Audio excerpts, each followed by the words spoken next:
Part 2, The Bandit Menace.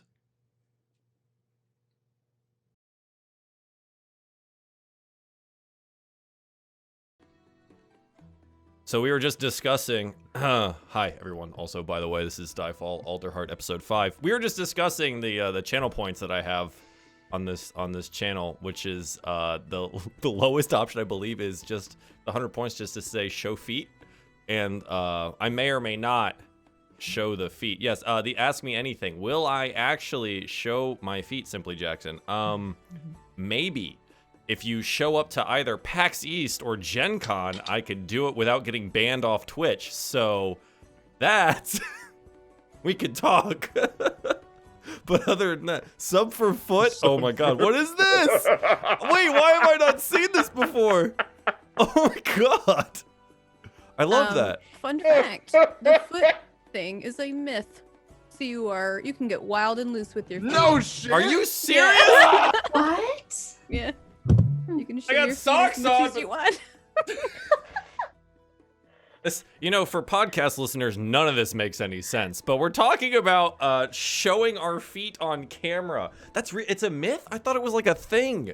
Like you couldn't. Now, granted, if you were doing some illicit things with your feet, probably Sure. not. But Yeah. people who like were matters. doing like playing drum kits and stuff, they were showing their feet and they had to and stuff like that. But they were like super nervous about it. So when asked, they were like, "We don't know where this thing came from, so show your feet." Really? I guess. Like, Interesting. So I could just like have my feet up on the desk and just be in frame, and it would be okay. you could be your Hell own yeah. Tarantino film the whole time.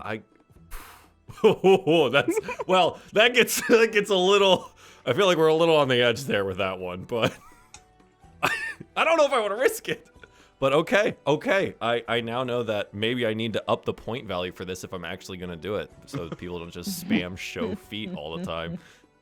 I kind of love that though. That's really good. Okay, hi, welcome everyone. We'll get off the foot topic. Okay, I know everyone's redeeming show feet. Yeah, this is good. Here we are. Okay, so it's been a while. Hi, welcome back. We were off last week, and we're now back, and we'll be getting into the world of Humblewood in just a moment. But first, I'd like to show my feet and then talk to my cast members about various things and how they've been in the last week. Wow, it's just really being spammed now. This is great. Malaveth has some great news, and I want her to share it because there's an opportunity for you guys here. I think if that's still open, the giveaway thing. Yeah. For your 5,000. Yeah. So go ahead, tell the people. Tell the people, and I think you can link it if you want to link it because you're a VIP here. So you should be able to. If not, I'll do it. So Buttons. Yeah, buttons. So we just hit 5,000 followers on Twitter, and I'm doing an art giveaway, just like a custom illustration drawing giveaway thing. Lots of people are linking their OCs and D&D characters and stuff. So if you want something drawn, there's a link there. Just enter in and stuff. Or just go through the thread because there's a lot of really beautiful OCs in there. Some good stuff in there. Yeah. Very cool. Very cool stuff. And congratulations, huge milestone. Big claps, big claps. So if you want to get yourself in a drawing for some really awesome art, I suggest you go follow the directions on that tweet because it'll be worth your while. And if you don't follow her already, just go do it. And for all of the cast, because they're worth your time too, probably. I mean, I don't know about Rob, but maybe everyone. Just kidding, buddy. Speaking of, I know you have a mouthful of food right now. How you been, dog? What's going on? I know you're in the process of looking for places to move to. Oh as well boy, as eating dinner. Sure am. Me, the king of useless, as you know, you have put it. I'm not worth following. King dumbass. He's my bonus boy, and he's definitely worth following. Yeah, Chad. something Let's like get that that. straight. Yeah, I have a tour of a house tomorrow, and possibly one on Saturday morning if I ever get an answer back. Nice. Yeah, it's fun. It's good. Yeah. Good, man. Best of luck to you. Anything else new in your life? Except for I looked at your Instagram today, and there was are those just coworkers' dogs that are always around you? Yes. Is that what that is? We are a very Megan... dog-friendly office. Gotcha. For those of you that don't follow me on Instagram, I could pull it up right now. But my coworker just got a new puppy, and her name is Rhodey, and she's very cute. And we had a very wholesome moment today. Aww. And then this happened, and it's just kind of a story in 2 parts there. It's beautiful. Good. Yes. But yeah, I always have a random dog in my Snapchats and my Instagram stories, and that's why between 4 or 5 dogs at this point. Nice. I think, yeah. Between like people watching them for their siblings and bringing them in the office, and then actually bringing in their dogs. Yeah, dog-friendly office. Very cool. I wish our office was dog-friendly. It would make it much more pleasant. Dude, I get nothing done. It's bad. I was laying on the floor for like probably 30 minutes playing with a dog. It was amazing. Nice. Very good. Yeah. Very good. May, Yes? I didn't mean to give you this compliment probably off stream, but I'm just gonna do it anyways. Megan has let me know that I need to let you know that she loves your pink hair.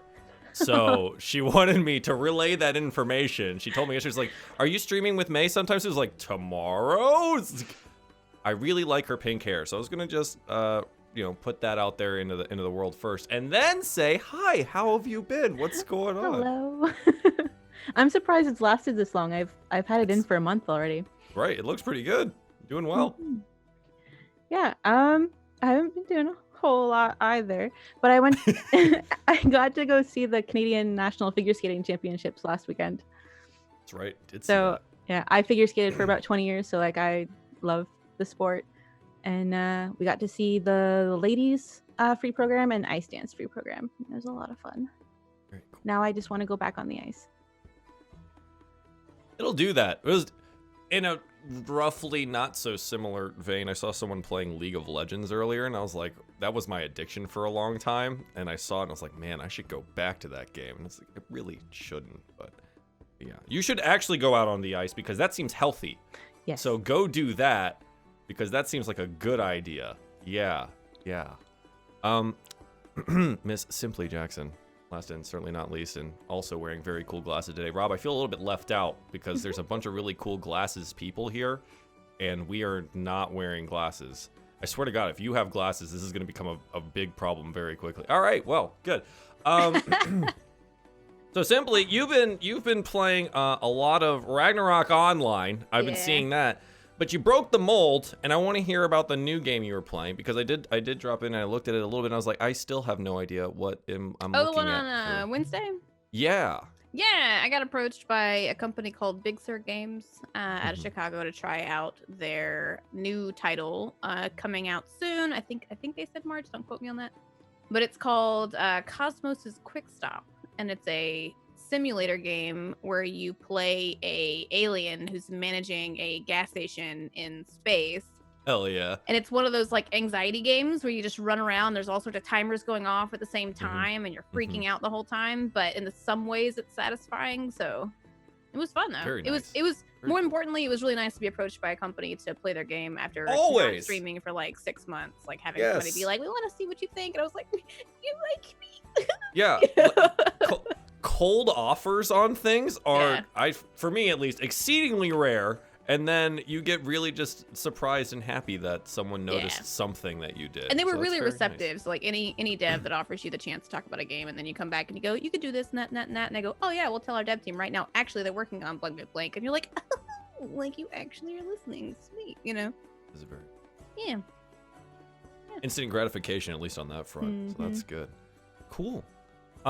So it's been a little bit, but do you guys want to like maybe play Dungeons and Dragons with me?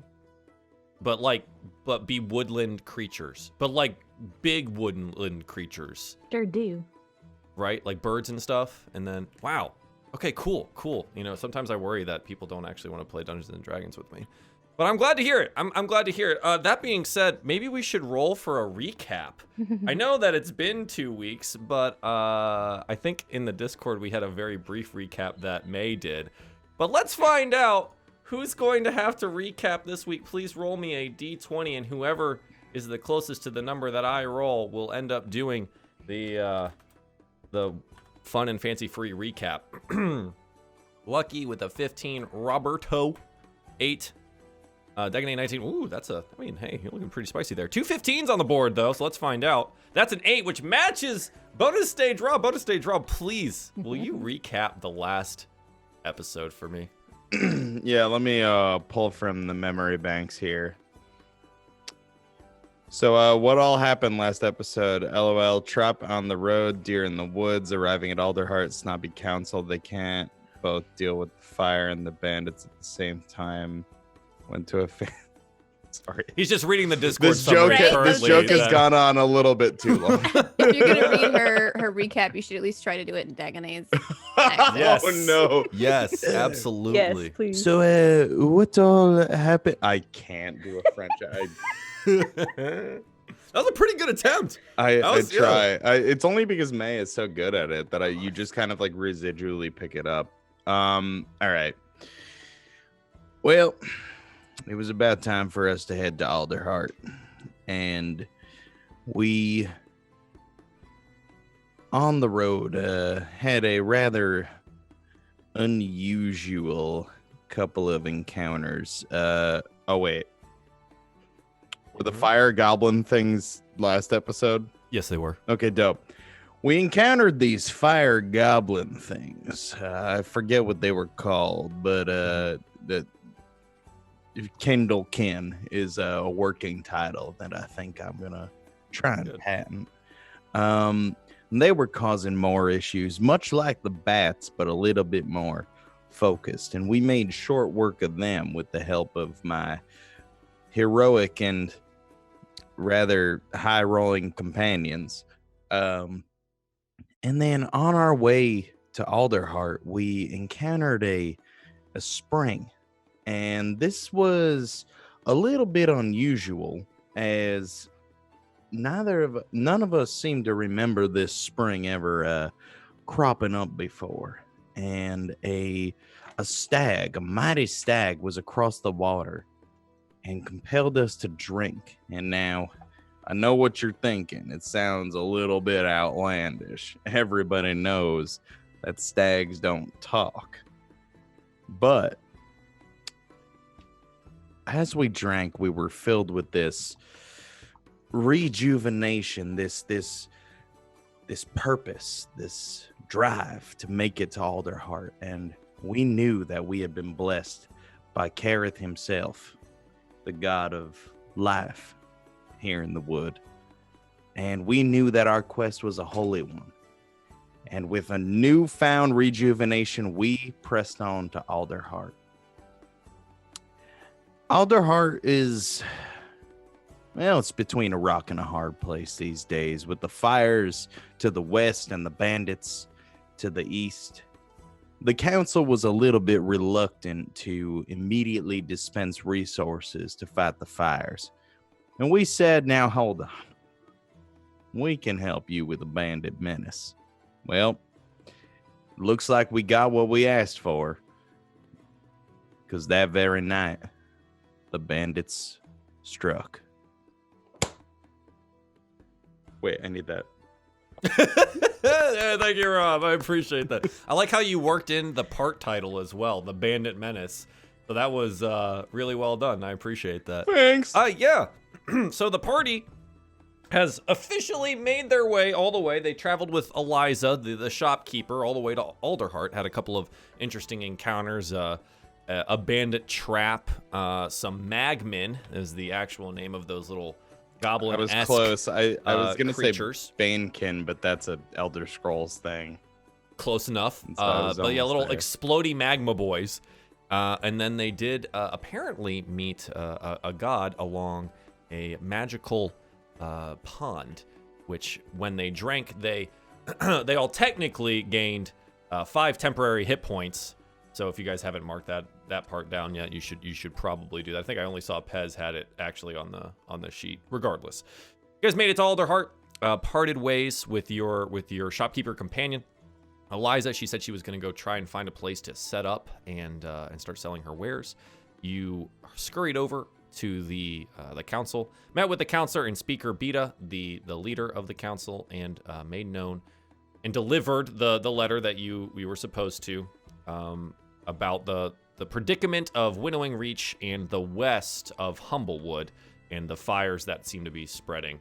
Yeah, they have informed you that the bandit menace to them is more important at this point in time, and they cannot spare any more resources to try and put out these fires or handle any of the other issues towards the west. They said they would convene with you on the following day. You guys went to go find an inn, which I believe was called the something cup. Hang on. It's called the Alderheart. Here we go. You went to Half Full Cup. It's in the Trunk Market. And while you were there, maybe taking a break at the bar and having a drink and maybe getting set up for bed, an alarm was sounded within Alderheart. And apparently there are bandits attacking the city. So we find ourselves that night with bandits attacking the city. The Perch Guard is being roused to their posts. You see a great deal of movement outside of the inn entrance. And there seems to be some commotion happening towards the northern portion of Alderheart.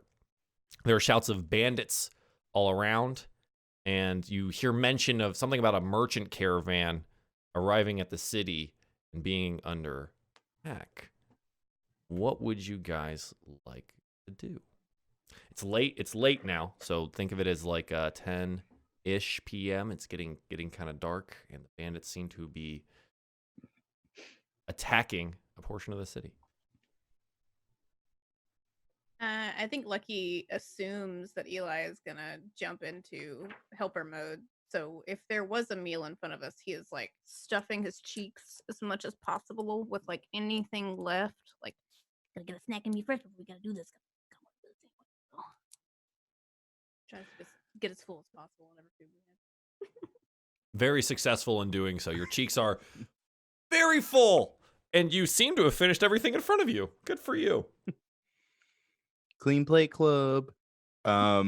So you said they're attacking a portion of the city. Are they attacking I guess so we're on the 5th level. All right, so you're somewhere in the middle of Alderheart, in the Trunk Market. That kind of, it's like a common market area. Yeah. Exiting the inn, you could figure it out probably more quickly than being inside of the inn. Well, that makes sense. Yeah, so I think as soon as the alarm is raised and word is spread of the bandits attacking, Eli would jump, grab his shield, Can I just nerd out for half a second? Leisha Hannigan in chat is the artist who worked on this. On Humblewood. Oh, that's what? Please give her some. I'm sorry. Okay. The one That's who worked very on cool. this absolutely gorgeous art in this Humblewood book. That's very And on cool. the cover. very And cool. welcome. Chat. If you're around, at Leisha Hannigan and give her hearts. There you go. That's all you need to Sorry, didn't mean to interrupt you. Get back to work. do. Get back in here. Get back in here. Yeah, Eli's gonna jump and get his shit together, as it were. And Perfect. oh hey, there you are, Leisha Hannigan. Check that out. Very cool. Yeah. So you gather your things, maybe get the stuff off the table, or off the counter itself. Are you rousing your companions to join you? Yeah, I'm gonna. I'd like to think that as Lucky is stuffing his face, I just kind of grab him by the scruff and be like, "No time to eat. We gotta go." It's like chugging water. Yeah, absolutely. It's like sloshing around on top of you while you're being dragged out, and it kind of tumbles to the side because Eli's already out the door. Luckily, you still have all of your things and your weapons and your armor on you, so you're ready to go. Dagonet and Pez, you're left inside the bar currently, watching as Eli has dragged Lucky outside. This whole time, Dagonet's been kind of struggling to get out of his seat. He's just like, "Oh, Pez, do you mind helping. My leg it is a little sore from the big climb up to the tree. Well, maybe if we just stay here, it'll just go away. They seem to have it pretty well underhand. There's plenty of people out there. I don't want to get underfoot. Is it the pain in my leg or the bandits, which will be gone? The bandits. Maybe they'll just leave. Well, I think we should help. You know, at the council, they were a little snobby at us. Yeah, so if we want to, you know, get into their good graces, I think we should all help. No? Can I hide behind you? But of course, yeah. Thanks. Okay. Oh, I guess. Okay, just for a little bit though, and then we'll come back inside. It's 5 minutes. Of course, if we go and help them, it'll be over quicker than if we just stay here. Yeah. Oh, all right. Okay. I'm gonna help Dagonet get out of the chair. Merci. Oh, all right, I guess. All right. So you guys get out. Dagonet hobbles themselves outwards, being helped by Pez. Eli and Lucky, you're already outside. Eli, you're probably frantically looking around trying to find where the source of the commotion is and get to where you need to be. You note that there are members of the Perched Guard in their conical helmets and shined breastplates making their way to the northern entrance of Alderheart. You also note that there are some that are swooping in from the upward bows, also towards the northern entrance. There seems to be a large muster of the Perched Guard in that direction.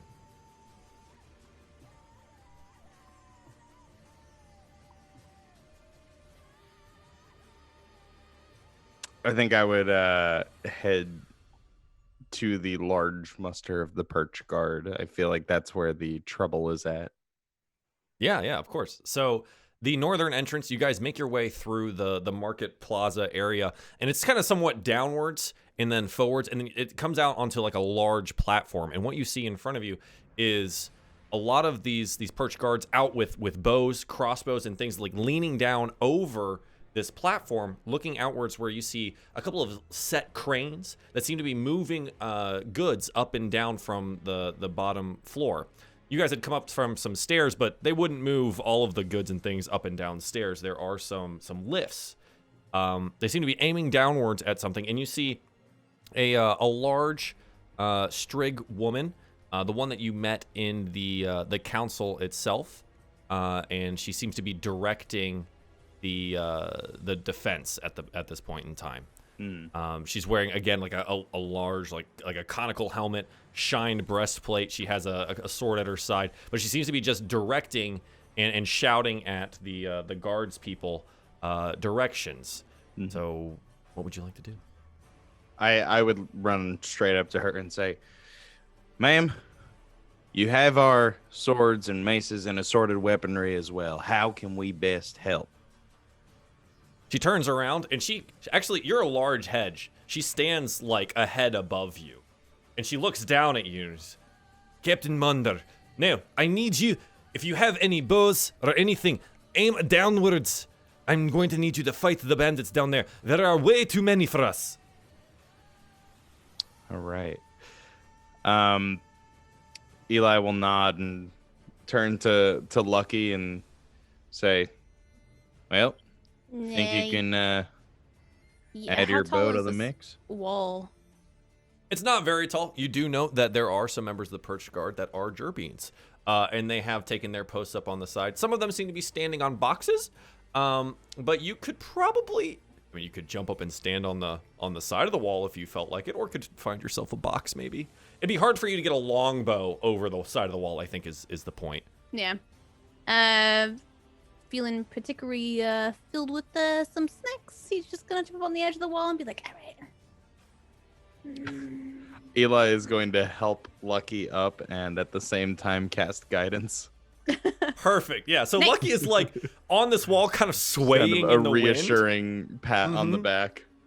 Lucky, you're the first one of the party that gets to actually see over the side, and what you see is a merchant caravan under supreme duress. There seemed to be a force of bandits, and on a quick count, roughly in the 50 area. It seems to be a large force making their way against this this market caravan that has been started to be lifted up into the Alderheart tree. You can see where some of the bandits and some of the merchant folk are on one of these caravan lifts.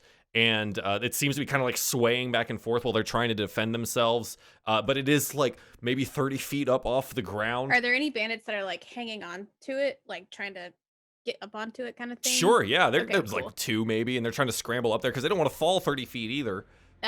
So he's going to look back at Eli. He's like, there's like 50 of them out there. And he's going to turn around and Hunter's Mark one of the ones that's dangling and just try to take one pot shot to try to even out the try to even some of the odds on that. Yeah, go for it.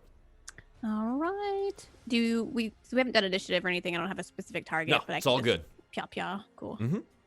Pew, pew, pew. Yeah, so 20 absolutely hits. Cool. There's like a Mopok bandit like hanging off the side trying to like get their other paw up and is immediately slammed with an arrow in the chest. So go ahead and roll damage. Before the damage hits, he looks back at Eli and goes, 49. I don't know why it's rolling twice for you right now, but I'm going to go ahead and take the 9. Okay. And it slams into them and like roll me Hunter's Mark damage because this will matter. Okay. You have to remember, is it 1d4 extra? 1d6. 1d6, all right. Mm-hmm. Wow, Leslie, you can type. It's fine.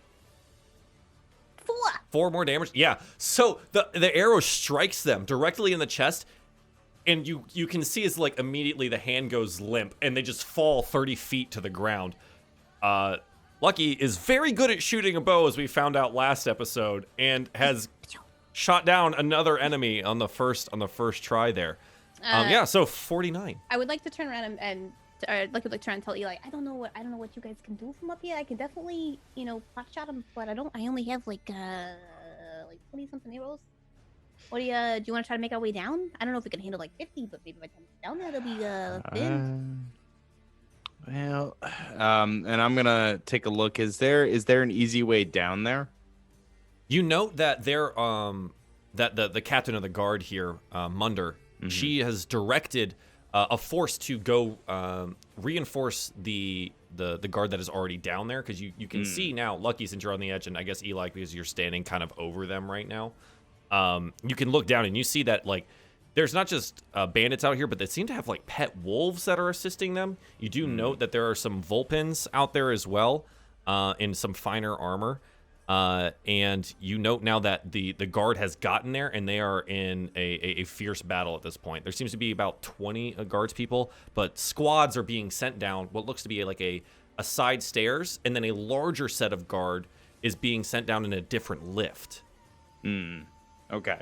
I think Eli's going to turn back to Lucky and say, hey, you help these folks up here. Keep an eye out for our friends and let them know I went down with the guard. I'm going to see what I can do to lend them a hand. And I'm going to... No problem. I'll try to cover you as much as I can.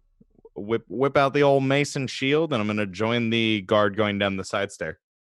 All right. So you go and you bolster them. One more hedge stronger.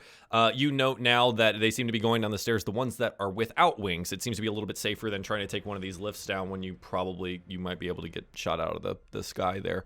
But you start trudging downwards. They are at a quick pace, but it is going to take, in this, we haven't rolled initiative because it's fine. It's just a large-scale battle. It's probably going to take you a couple rounds to get down there, because you are still pretty high up. Okay? Sounds good. All right. Dagonet, what are you doing here? He's probably... I imagine, like, as Eli's gone, like, started to go down, we probably would have just kind of arrived. Yeah. So you can see Lucky standing on a wall. And we have to imagine here that Lucky is standing on a wall that is still, like, 100 and something feet up off the ground, and is just staring downwards and releasing arrows into the mess below. And Eli has disappeared down the side stairs, following a shiny portion of the guard.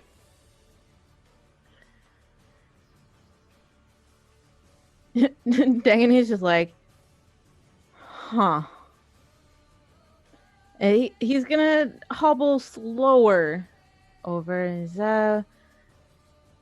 to the, I guess, is the commanding Strig woman officer still kind of Yeah, she's still things? directing things. She's pointing out specific targets to sometimes on the wall, as well as directing essentially traffic of the rest of her guard to handle the threat. Dagonet will approach her. Excusez-moi. What should we do to help? Do you have a bow? No. Can you shoot one? It's been many years since I've held one. She grabs one off the wall where you can see one of the other archers that had been standing there is now dead, and shoves it at you, and then moves you into the place that person was. Am I near a ledge? You are against the wall right now that Lucky is standing on. You can see Lucky about 5 guards people down the side, just like swaying in the wind and shooting arrows downwards. And you take a look over the side and you note that you're 100 and something feet up in the air. If Dagonet could sweat, he would be sweating right now. What do you do with the bow in your hand? He's shaking, and he's going to attempt. I love it. To fire. Okay, so Dagonet, I'm gonna grab your character sheet real quick because I'm gonna give you a bow here. Before so you can have it. What's up? Before Dagonet fires, I would have done bardic inspiration on them because I'm hiding behind and just before even that happens. Then what would you like to be doing? Pez, you've just seen Dagonet apparently conscripted into the guard for the time being, shoved against a wall, and they seem to be panicking a little bit, but they're attempting to aim this bow downwards. I'm pretty glued to Dagonet when I noticed the sweating. Okay, perfect. I'm scared. I don't want to be here. This is very uncomfortable. But if I notice Dagonet sweating and being nervous, can I do a heroism? You can do whatever you like here. I'm gonna do a heroism on Dagonet. Dagonet, you're so brave. You got this. You're the best and the smartest. And look at you go. You got all this. You're doing great. I'm gonna be over there by the wall. All right. Dagonet, despite the speech for your bravery being maybe less than inspiring in itself, you feel your fear fade away. You feel bold, empowered even. And the height no longer scares you. Well, I haven't felt like this in many years. You're plenty help to have around, Pez, yes. Just get him. You got him. Just go get him. I will try my very best, yes. Okay, Dagonet, you look over the side with your newfound bravery for heights, and you find a mess. The guard has met with the bulk of the bandit force down below. You can kind of pick out some what seem to be more priority targets, or there seem to be wolves running around. What would you like to do? He's with the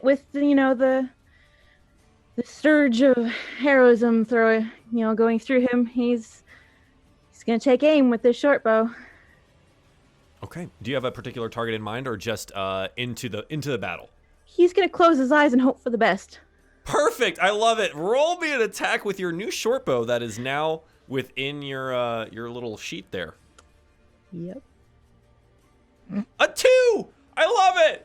It's perfect! It makes total sense. You close your eyes and twang, and the arrow goes off the side. You're not really sure if it hit anything. But that was good. Good effort. It was definitely not looking at it. Yeah, it was very, very good effort. Does Lucky notice this fly arrow, this stray shot? You're really focused on what's going on in front of you. You probably notice one just kind of wobble down and kind of float like a paper airplane towards the ground. Do I see Dagonet over the couple? I mean, I'm You sitting on the turn wall, and you're like, yep, Dagonet. I mean, Dagonet's the only one that's non-uniform standing at the wall with their eyes closed and a bow in front of them. Do you want to? I put you gotta use that really quick. Do you want me to? Do you want? Eli went down. If you want to go help Eli. Oh god! And just starts trying to take a shot at any sort of Absolutely. wolf or large target on the ground too. Yeah, go ahead, take a shot. You poor thing. Oh, sorry, I had to refresh the page. I was trying to see why I was rolling twice. No, you're good. Take your time. Is the bow facing the proper direction? You know, at this point, I'm not even sure anymore. Dagonet's trying their best, okay? It's really hard when you have 5 decks. Too good. A 24, yeah. So I think you find, you know that the foxy types tend to run the show of the bandit world. And you take aim at one of those and let fly, and it hits. And now, knowing you, Lucky, you know how to use Hunter's Mark. You would have moved your Hunter's Mark to that person prior to, so go ahead and roll Hunter's Mark damage for me. I imagine Lucky in the meantime is just like 47, 45. Yeah. So you're racking up a kill count now, and then you note one that's like giving directions, right? And so you notch an arrow and you fire it off at them, and it slams them in the shoulder. And you can see immediately the one that they were directing with, they had a sword in hand, hits with the arrow, and they just drop the sword to the ground. And immediately they look up at you, and they seem to like. You can kind of tell from here is like, oh, maybe this isn't the best attack idea. Maybe we should try to get out of here. You see a little bit of fear in that captain's eyes. It's gonna like nudge whatever Jeremy. It's like, Run now. Yeah, you nudge the one on the box next to you who's got a little crossbow who just let fly, and you note that it like slams into like dirt below you, and they point it out and they go, wow. I mean, You're so good at that. should tell you how you ups. That's all I'm saying. Yeah. We're for hire. Just come find us. And I forgot the name of the tavern. We're at the tavern over in the Yeah, sure. The whatever cup. The whatever cup. It's fine. They know. They go, yeah, okay. But like they seem inspired by your display of skill, and they're like rapidly cranking their light crossbow backwards and put another bolt on. And this time they're like, okay. And it flies off, and it actually hits someone. And it's a pretty good shot. It's like a pretty he good shot. legitimately cheers for him. Like, yeah, you did great. See, you just gotta line up the shot. You know. Thank you. It's my first day here. Crank. Put the bolt back on. all right, but be sure to keep your head low, all right? Oh god, I got a new. As you say that, like an arrow just whizzes up right past you, like brushing past one of your ears. It's like, oh yeah, you're standing on a wall in direct view of the enemy, but you know it's okay. It's okay. So Eli, by this point in time, let's say that you're down there, right? You're out here, and you see the battle on the ground for the first time, and you see that it has been handedly one-sided towards the bandits up until when the guard arrived. The merchant caravan has been decimated. Those that were there defending it or even just driving it lie either dead or injured. But now you and the guard have joined the battle. And do you rush to the front line? Yeah, absolutely. You rush to the front line and find yourself face to face with a Mappak bandit. And you're to the left of you is a strig with like a pike, and to the right of you is another hedge that happens to have a sword and a shield out. All bandits. Yes. Well, no. The two to your right, the one to your right and left, you're shoulder to shoulder with the guard. Oh, I see. At the front line Sorry. of the guard. Okay. Yeah. Mm-hmm. I think weapon ready. Just and y'all don't want to do this. They assure you they do by stabbing out at you, but you have the opportunity here to strike first. Yeah. Eli will sigh, disappointed, and swing with a mace and whiff it. Yeah, no, I think it's caught by the one that was trying to strike out at you with their short sword. They catch your mace mid-swing, and they swing back at you. A 13. Doesn't hit. Yeah, so you're now locked in combat here at the front line with the rest of the guard. Okay. Okay. Dagonet, it's you. What do you want to do? Pez, do you want to stay up here, or should we go down to Eli? Oh, I'm not going down there. Okay. No. Absolutely not. Are you going down there? It's I won't fall if I'm down there. I mean, not very far, at least. But if you want to stay up here, then I guess we make the best of it. Is Lucky still on the wall? Are they close by? I think you take a look and we watch that moment where like the arrow like almost clips Lucky in the ear as it flies upwards. But yeah, Lucky is still standing on the wall. I'll help Lucky out if you want to go down. Yep. Oh, that is very smart. Yes. Go assist Lucky, and I will go and assist Eli. Yes. Yeah, buddy system, I think, is what it's called. Oh, it's a good name for it. Yes. All right. Be safe. Yeah, And, you too. I'll make my way over there then. Yes. And Dagonet will very carefully remove himself from this wall. Yeah. So do you put the bow down or do you take it with you? He very gently puts it down. Just like, I don't need this. So you head towards the stairs and like lean on the railing and kind of start hobbling your way down. Yeah, he's. Yeah, it's gonna be a long walk. Oh no. Oh, I love it. It's very good. Okay, so Dagonet's gonna take their time to head down the stairs. Pez, what would you like to do? Pez is just gonna shunk down and just kind of waddle really quick over towards Lucky, try to avoid whoever's doing stuff. Just like, oh boy. Yeah, you're like dodging out of the way of guards, people running around, and like people running arrows to the wall. Ooh, excuse me. Oh, how's it going? Good luck. They're down there. Ooh. Okay. Lucky. Hey. Hey. Hey. Like, How you doing? Where did Dagonet go? Downstairs. All For right. fun, I guess. Well, there's probably like 40 of them left, but I mean, you can get down there in time for maybe 2 or 3, maybe. I don't. Do you wanna?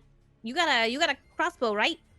Well, I You mean, wanna take a shot? I can move. I'll move out of the way so you can take a shot. we can just both scooch in real close. Well, maybe not, because then are we a bigger target then? They might see us. Maybe if we just. All right, I'm just gonna get down off the wall so you can shoot over the wall. All right. Oh, okay. She just moves out of the way so she can. Yeah, take you a shot. hop down off the wall and realize now that you like can't really see over it. Yeah. But you know, it's cool. I mean, I guess Pez gets a shot, so we're good here. Yeah, Pez, do you want to take a shot with your crossbow? I haven't seen down there yet, so. So you look over the wall and we find an updated portion of the fight here. It's moving quickly. The guard has scrambled fast, and you note now that there are now more guards people down there than there are bandits. The rout has begun. It seems that the captain that Lucky had struck originally has now ordered a somewhat organized retreat, and you can see them dashing off into the woods, carrying whatever goods they possibly can in different groups. It seems like the retreat is starting. Oh, okay. This isn't as bad as what it sounded. It's fine. 5 people down there. It's okay. Okay, I'm just gonna shoot a little arrow down there, I guess. Yep. Okay. You shoot a little arrow. Do you have a particular target in mind? Just a general bandit, one of the wolves, a captain-esque figure? Ooh. Probably just a general bandit for now, just whoever I see first. Then a 23 absolutely hits. Oh, jeez. All right. 4 piercing damage? Yeah. I like to think that you find Eli on the battlefields. The one person not wearing, like, armor down there, really. or not doesn't have like the shiny conical helmet on, and so you shoot the Mopok bandit directly in front of him, and Eli, you watch as this bolt comes in and slams into the Mopok's back, and then the guy next to you like stabs him with a spear and he falls over.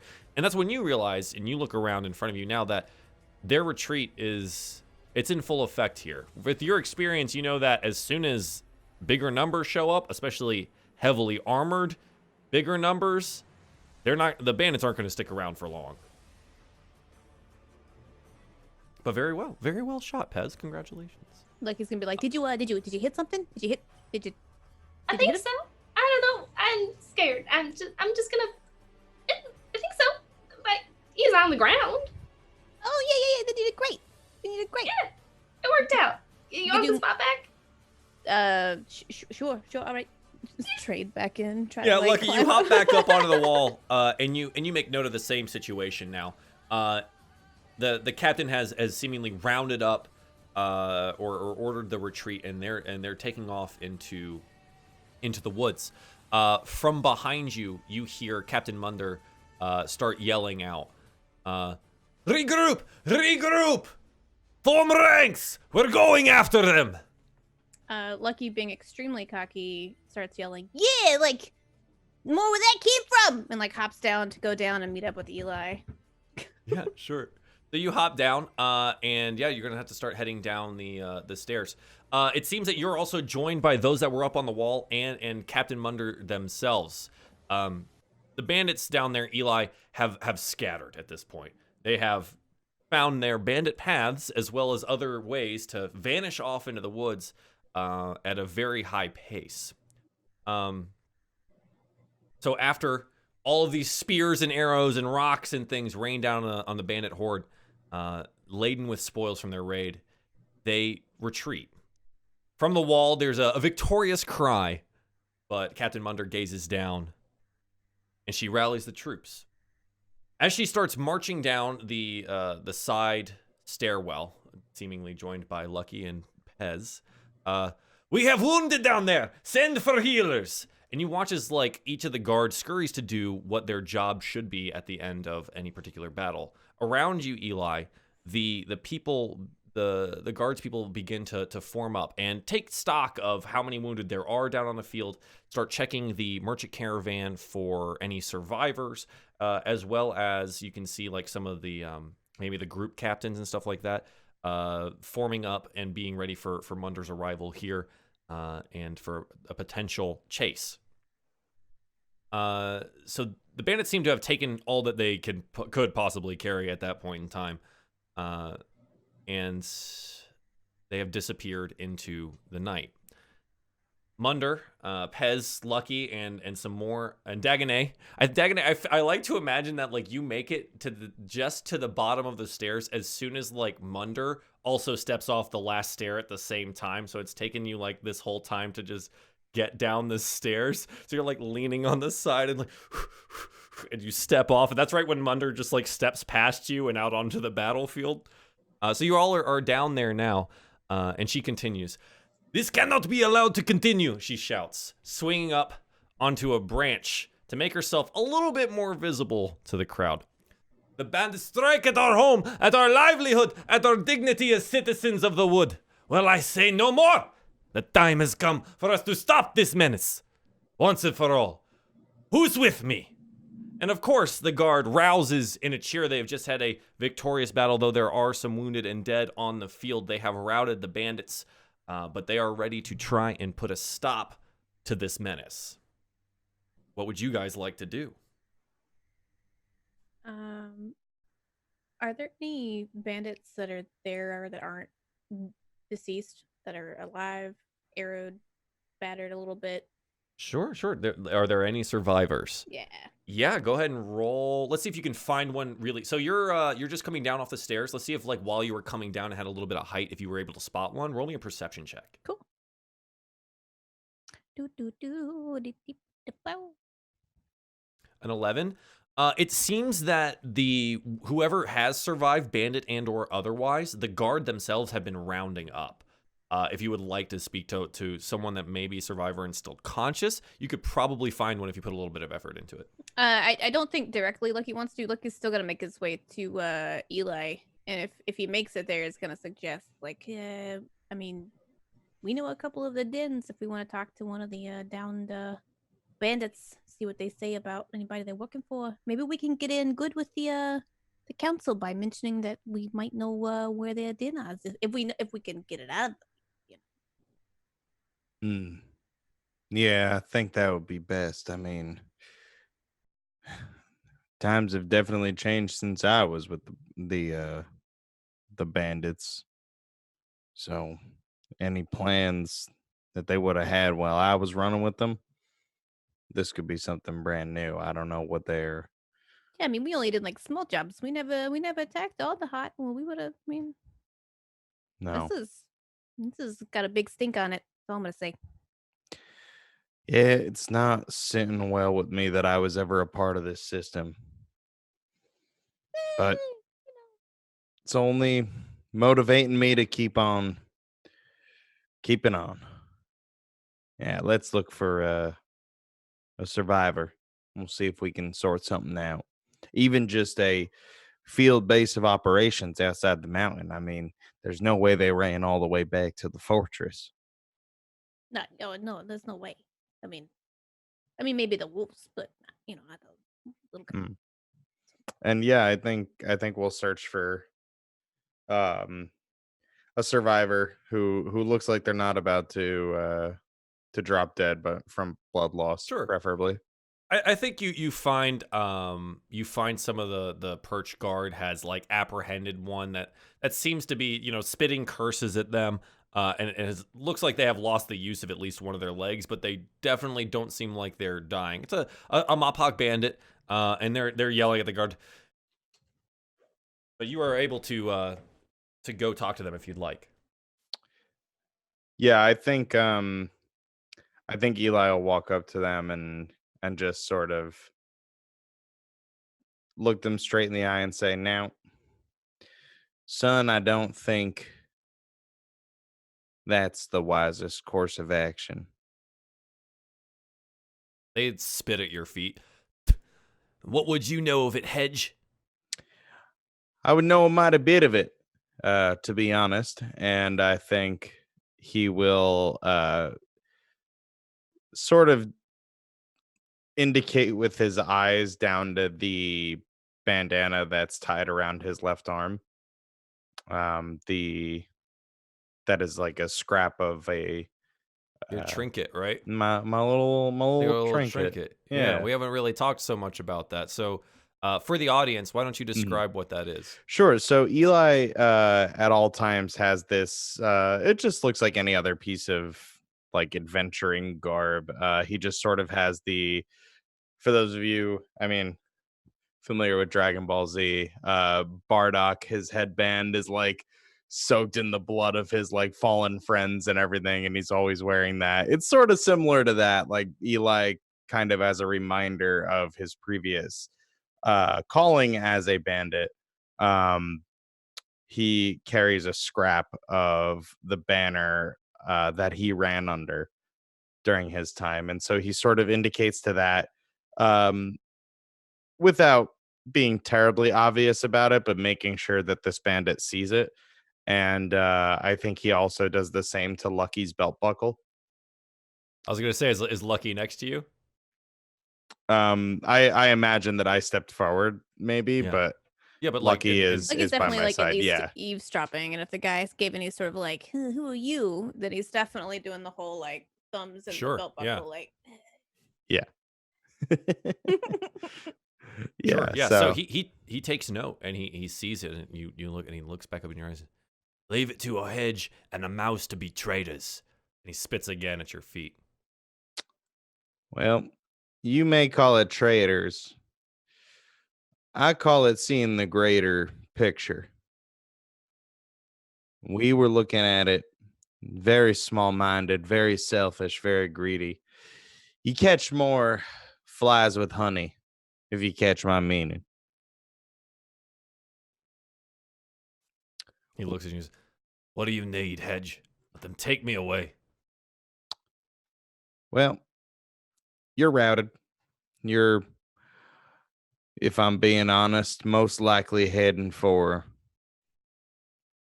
the executioner. At the very least, you won't see the light of day as a free man for some time. So I'm gonna ask you this once. Where is the field base of operations? You think I'm going to turn traitor like you, Hedge? Well, I don't think you did much good to your bandit friends. Otherwise, you wouldn't have been captured. So I'd say you don't have much to lose. I mean, your friends are gonna take care of you either way once they find out you clearly didn't do your job very well. So, gives us some info, we might keep you safe. It's the only option. I feel like. No, I fought bravely. I did. Does he have an arrow in him? Yes. I fought better. Like points at the arrow. Traitor or not, you still went down by somebody who's better than you. So clearly you need some training, and they ain't gonna take too kindly to the fact that you failed to a traitor. You know. All right. One of you roll me a perception roll with advantage. Whoever has the highest, I would suggest. Perception or persuasion? Persuasion. Sorry, did I say Oh, perception? okay. Yeah, it's all My right. mistake. Persuasion. I was like, what's happening? Yeah. You- What do you see? I was gonna The say, force is on fire. I'm trying to help Eli, so if Eli wants Okay. to roll. Sure. Yeah, I Yeah, was gonna so go say ahead, I'm Eli. proficient. 25? 25. You see him kind of crumble under the weight of being captured and realizing that, and you guys would know this too, no one's going to come help him. The bandits are very much to each their own and everyone for themselves unless it benefits us kind of group, and you all know that. It's starting to dawn on him that you're right. I probably won't see the light of day again. So he looks up at you kind of resignedly. All right, Hedge. What do you want? I need to know what the next step is so that I may prevent it. This isn't right. It's a lonely life you lead. Nobody's going to come for you if you're on the wrong side of history. Well, you know as well as I do then that when you're low on the totem pole like me, you don't really get to know so much. I know where we're based, where we came from, where this group came from. But I don't know what the next step would be. Got a lot of goods.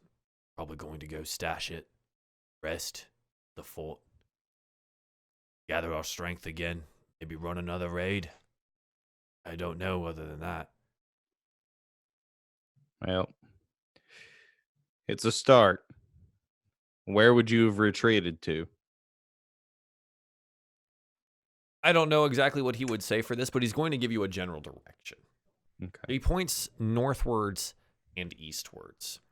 Now, that's through the woods. Mhm. And you can see now that it looks like some of the guard have been ordered by the captain to begin trying to pick up the trail of where these bandits may have headed off to. Trying to figure out where the bulk of the force went. They were moving quickly, so it could be a pretty easy track with someone who's pretty skilled at it. But he does point in a general direction. He says, "Fort that way. Set it up some weeks ago with the plan for this attack. There's still some guards there, and if some of the ones come back, it won't be an easy take." But he looks around. Well, you've got plenty of muscle here. Thank you, son. We have a personal relationship with the council and some magistrates, so I'll see what I can do to maybe ensure there is somewhat of a chance that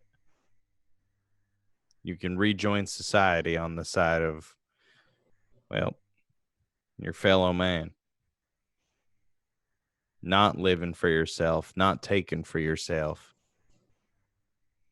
but giving and taking for one another as a community.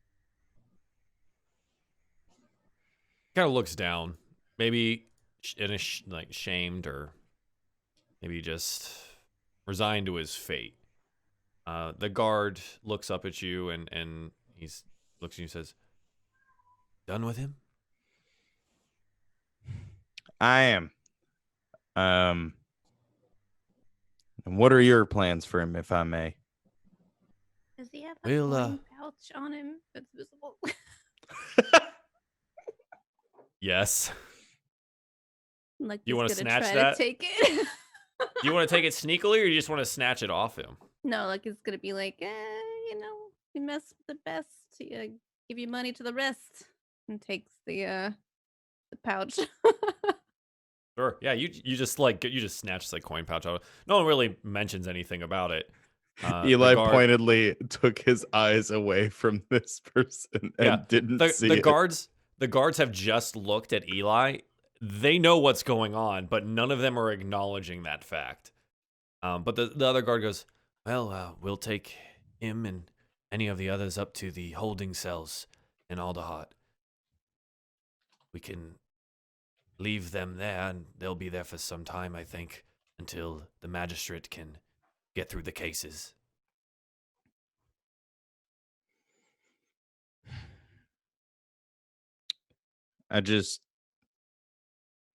I'd like to talk about that with the magistrate, if at all possible, before we make any final decisions on the fate of these folks.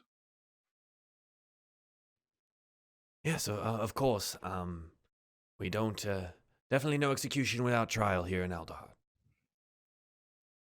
Excellent. And they take away the small mockpock bandit. You note now that the captain of the guard, she has rounded up the force, and they are definitely looking around to try and find what would be a trail.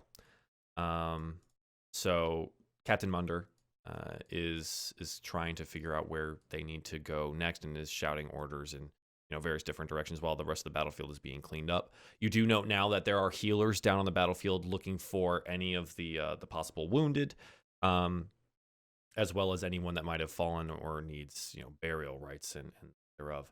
Dagonet and Pez, what have you guys been up to while Lucky and Eli are doing an interrogation? I imagine that Dagonet would have just finally made it over to Eli and Lucky as they finished the interrogation. Sure, yeah. You watch the small mockpock being taken away. He's You're kinda still like- breathing a little bit heavily from the walk. Yeah. So, it's all over?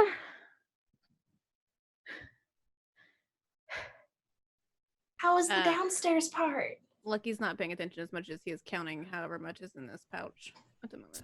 12-ish gold pieces worth of stuff. Sweet. Where did you get some? Never mind. Find us keepers. Eli is what do we do now? Is there anything more to do before we have to climb up the stairs? Well, I got a general idea of where their fort is, so I was hoping that y'all wouldn't mind joining the guard as we try to track these folks down. That bandit seemed to think that any plans for next steps would have been at the fort. Yeah, I think I heard him imply the fact the fort's not very well guarded at the moment. So if we can make quick haste, we can either catch up to them or make it to the fort. Catch them off guard as they're still kind of gathering themselves. Do we know why they attack the city? That seems like quite the gamble. They knowingly take losses. Like, should we find out what the manifest is on this caravan? That may be helpful. I mean, could just be as simple as them feeling like they had enough numbers to hit a big target like Alderheart. But that's a good point there, Dagonet. I didn't think about that. Maybe The attack they didn't caught last wind of long. something. I also, I mean, I don't know many bandits, but I mean, if I would know any bandits, I would say that they wouldn't strike somewhere this big unless they felt like it was a definite necessity. So I don't know if they're experiencing the same thing that we are with the burning and whatnot. But if they are, then they're desperate for supplies. So they might have come out here for that. I don't know, but you know, that guy definitely seemed pretty distraught about it. I mean, it could be the arrow that I put in him, but also, you know, could be like a split. Well, these Maybe are all he's- very good points. Maybe he's allergic to arrows. Maybe. I think we all have that problem. Been intolerant myself. Doesn't quite agree with me. Nah, yeah, most don't. Well, I think at the very least we should talk to the captain and maybe, as Dagonet suggested, try to dig up this manifest, and we'll relay what we learned about the fort location and see if we can't aid in the tracking efforts. Sounds like a plan. Yes. Anything to climb back up the stairs at the moment. I need to catch my breath. Of course, old friend, of course. I Don't think I worry. will sit over by the caravan and see if someone can bring me the manifest for me to read. DM, may I make a request? What would that be? I know that the technical wording of Blessing of the Hearth is that whenever we rest, I get a hearth. Can I Mhm. just conjure the stump for Dagonet? Not the Sure. full hearth, just the stump. just a little Mhm. stump so he can Yep. rest his feet. Yes. I think as Dagonet absolutely. is saying that, I just sort of wave my hand, and the stump stitching, the stitching comes out, and the ribbons sort of form into the stump, and I just sort of put a hand on Dagonet's shoulder and gesture down and say, "Take a load off, old friend." Ah, merci, merci. Lucky starts walking to the stump and then realizes Dagonet is gonna sit there. I don't know stump, but yeah. I think, and sorry, Dagonet. As soon as Dagonet sits down on the stump, you hear from the captain, "The trail has been found!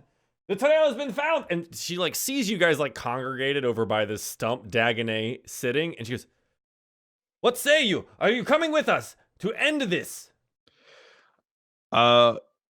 Yes, of course. We actually wanted to talk to you real quick. We don't want to delay for too long, but we had a couple of thoughts about this. Make it quick.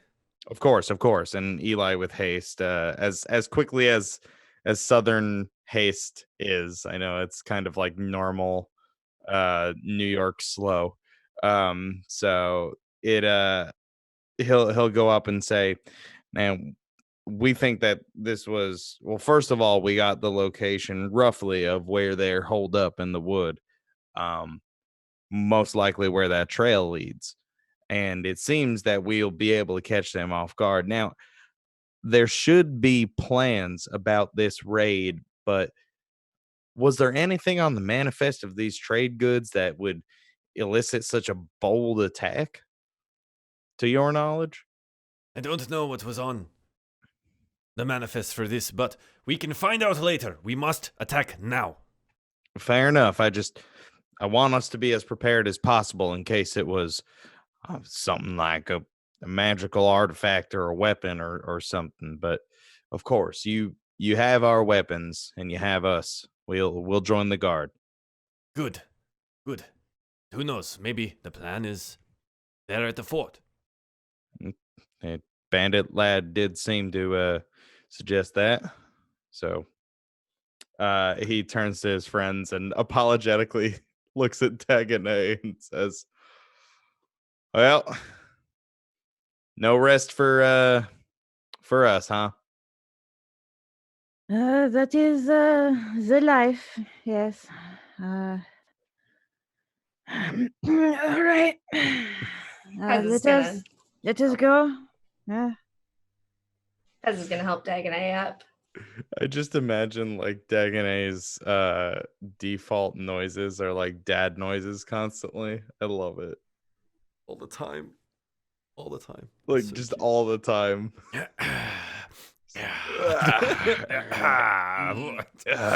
Just always. Oh goodness! It looks like the guard that is going on the attack here. They have formed up and they are starting to proceed out into the woods, following this this trail here. Do you guys want to try and lead this procession, be in the middle of it, or be somewhere in the end of it? What's your plan for this? Lucky is gonna be like, "Hey, can help track some of those wolves if you like." Seeing as out of character, it is one of his favorite enemies. Yes. So yeah. That's pretty good.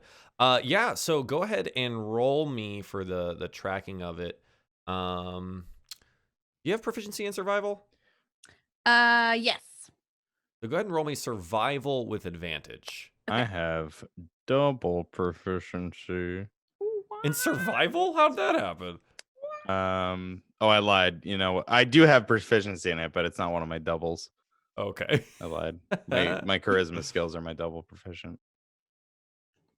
All Oh right. yeah. So go ahead and roll me that survival with advantage. He, like Lucky. sniffs the air for like wolf drool, like looks in the ground for some paw prints and rolls a 21. Oh, that's a crit. That's a natural 20. 24 total. You head out in front of the group here, and you realize that even though the bulk of the force has kind of they were pretty brash, pretty sloppy with their retreat, you do find that the perch guard was a little bit off on where they were going, and you do correct what they were with their tracking, and you guys are moving rather swiftly through the woods, making use of both this check and this tracking, and Eli and Lucky, your knowledge of the bandit backways, being able to find your way through the woods much more swiftly than maybe these bandits would be ready for. It's night in the woods, it's deep and it's dark, and you guys are on a somewhat quiet chase through the woods here.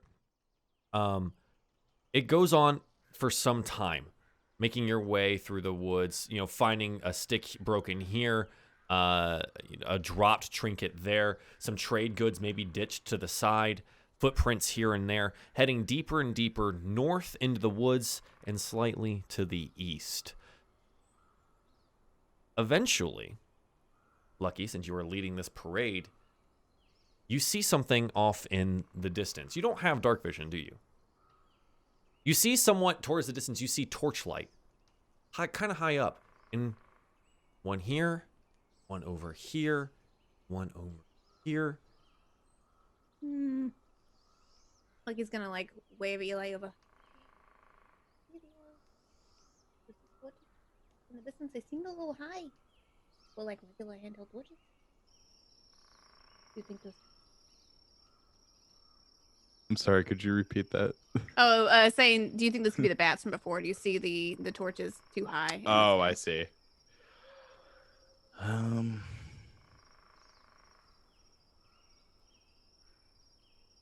don't want to mess with the bats again. I got a couple of singes on.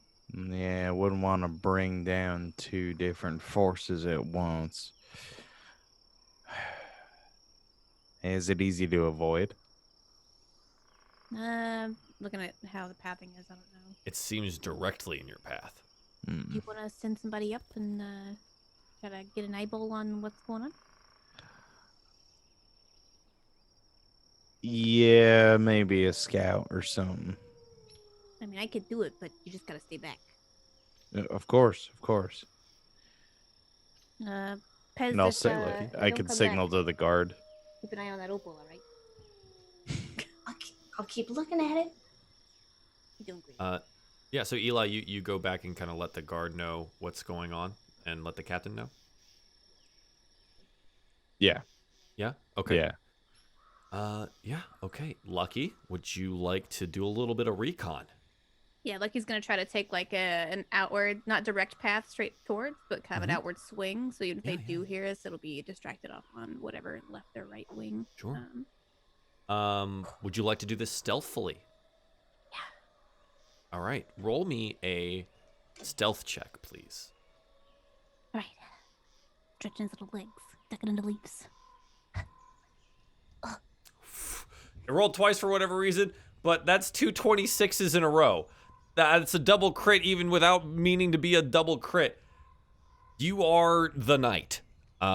This is the way. Eli, you turn around to see if Lucky's started making their way, and they're gone. Oh my you have God, no it's like idea where they Batman. are. Yeah. Gone. All right, now Lucky, you gotta be careful. But wow.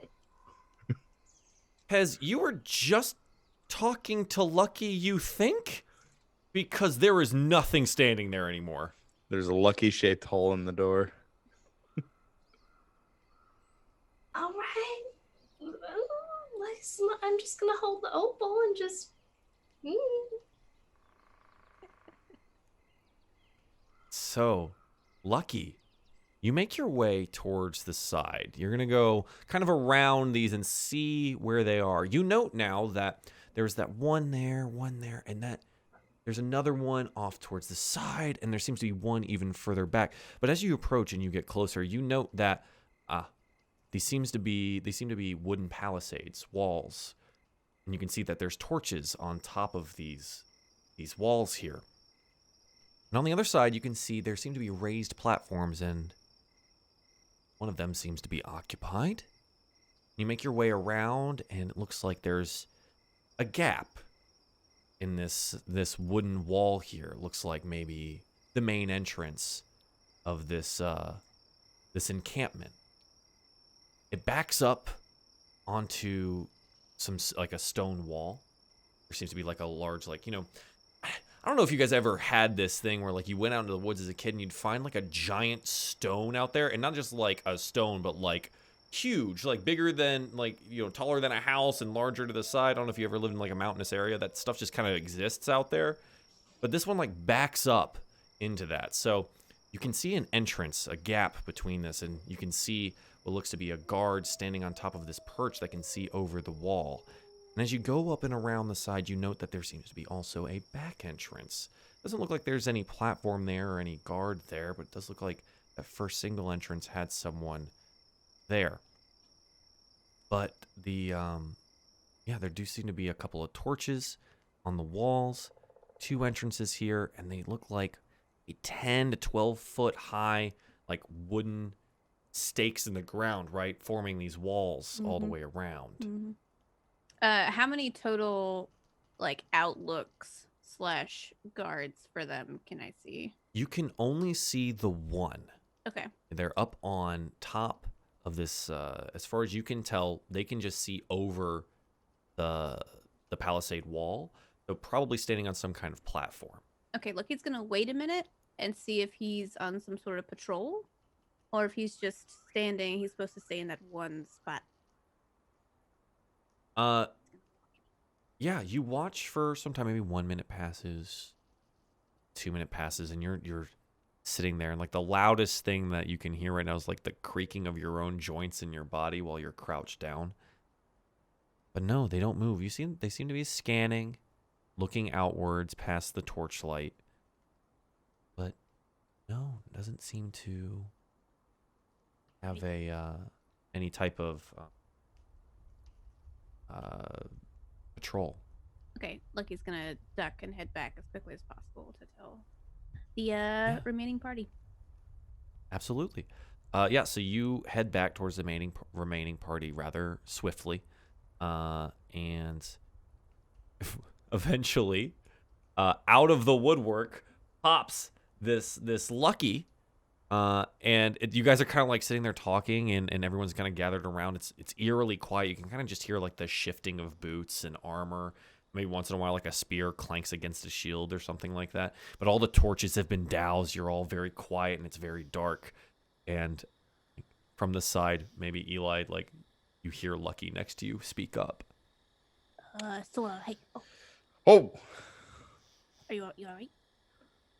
yeah. Something happened? No, you're very subtle. Oh man, you gotta be good at all the jobs you gotta do. Of Anyways, course. I found what looked like maybe a little like a small fort, a hideout. There's only one guard that I can. Yeah, I only saw like 1 or 2 torches that could easily be put out, and we could take it over. There's also a little side entrance that doesn't seem to be very guarded. I don't know if this is where they were headed, but the trail clearly leads towards this space.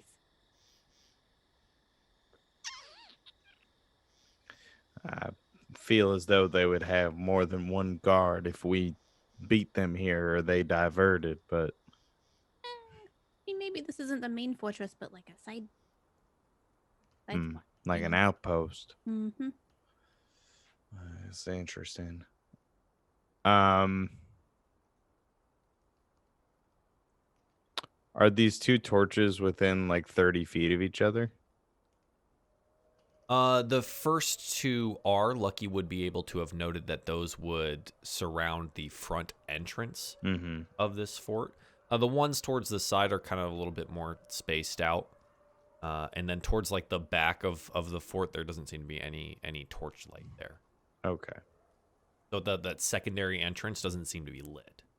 Okay. So I don't know if we can get like all the guards to sneak around the back. But there was only one of them that I saw, and he's not patrolling. He's just standing like right at the edge of the walk and looking out. Might just be a lookout. If we silence him, he wouldn't be able to alert his compatriots. You note now that the captain of the guard is listening intently and is kind of standing next to you here. The field report, as it were, taking it in. Yeah, hello. Hello, ma'am. The back door. You said there was a back side. Yeah, it's not very guarded. It's not a lot of torchlight. It's pretty dark. We should take the main force down the center. And then she kind of gestures to your group. Circle around and go towards the back. Pincer them. Make sure they have nowhere to go. We capture all of them here. I like that. That makes sense. Yeah. We sure do know how to work as a cohesive unit. You have our word. Yes. This has been going very well. But now is the time to attack. We move quiet. Yeah, Get into position. Before they change any other guards out. We definitely need to move quickly. Yes. Do you have some sort of signal you can give when you are in position? Lucky's gonna look at Eli. What about the one we used to use back in the day?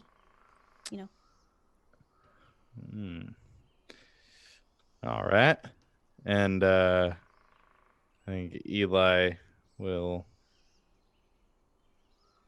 be ready with I guess thaumaturgy with the cry of a raven or something. Yeah. Okay, yeah, that works. And you relay that to the captain. She nods. Says, "Okay, go. Get in position." Yeah. And we we all cool with that? Yes, this sounds like a good plan. But someone will have to help me to be a little more stealthy. I'm going to clink and clank all the way to the back door. Y'all got any butter, Eli? That will surely make me fall. Do we want to spend Butter 10 up. minutes and I'll just use my Butter magnificent up. feast to make 3 sticks of butter? No. Be amazing. God. Rub it on this. Rub it on this. I cannot help with my -1 stealth. I feel like I'll just make it worse. Well, some of you guys still have inspiration if you want to utilize that. True. Yeah. Unlucky, I feel like having already moved forward would be able to be like, don't step the take a step. Yeah. So you've scoped this out pretty well. Again, you're going to be moving through the dark. It's going to be rather difficult, especially for the ones that can't really see in the dark. Lucky you were blessed by the dice in that you were able to make this work out for you. And your sight is what I gave you for that, what you could perceive, right? In the dark like it was. But yeah, you should be able to direct them rather well. But for some of these people, I think it's just going to make it a straight roll for most of them. Having been in the dark and things of that nature, it's going to be hard for them to see. But yeah, do you guys want to try and I do have this? dark vision, but I do have to roll disadvantage because I'm in chainmail. So what I'm saying is that with Lucky's help, directing you would end up with just a straight roll, because you can see in the dark. Eli, it being dark, and Pez, it being dark and not having night vision, if you're going to move stealthily in the dark, it would end up being at disadvantage. But with Lucky's help, you can do this as a straight roll. Got it. That makes sense? Yerp. Okay. I'm in. Lucky, having traversed this before, you still have to make another check. I know. I can't count that second 20. Sorry. All right. But let's see how quiet we can be here.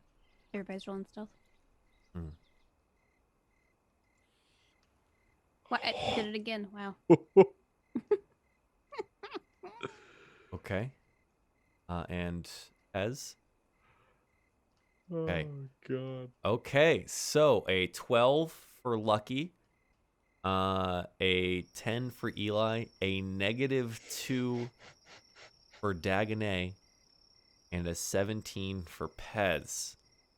So you guys make your way as quietly as you can towards the back and side entrance of this kind of small fort. You note now that the main force is having a little bit of trouble staying stealthy as well, most of them being pretty well armored. They're making their way down the main thoroughfare.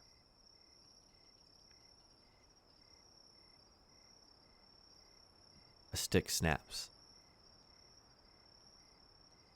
And out of the bushes in front of the main entrance, a large force of bandits rushes outwards and meets head-on with the guard.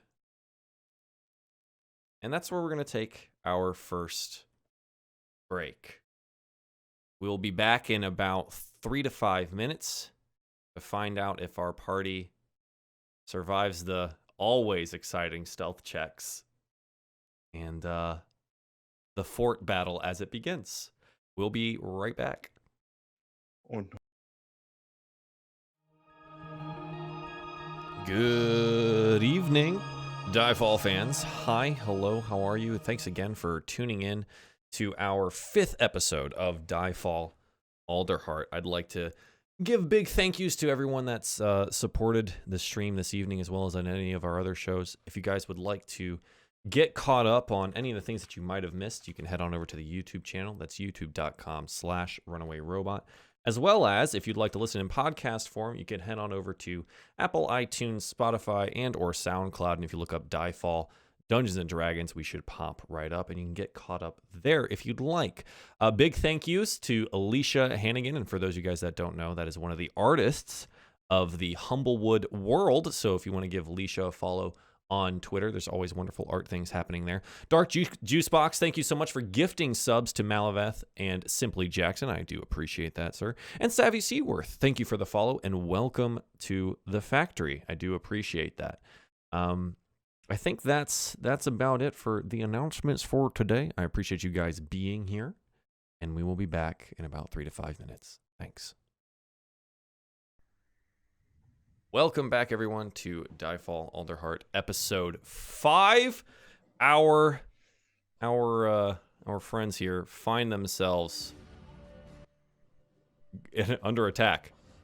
The main bulk of the guard force has now engaged with what seems to be secretly hidden bandits in the trees, bushes, and leaves thereof. Lucky, you were very stealthy. They didn't see you, but you also didn't see them. It is very dark out here. But they have now engaged at the front gate of this fort. Now, you guys are kind of off to the side. You can see this happening over, but you guys, it doesn't look like you've been recognized yet. And you're almost towards the backside entrance at this point in time. What would you like to do?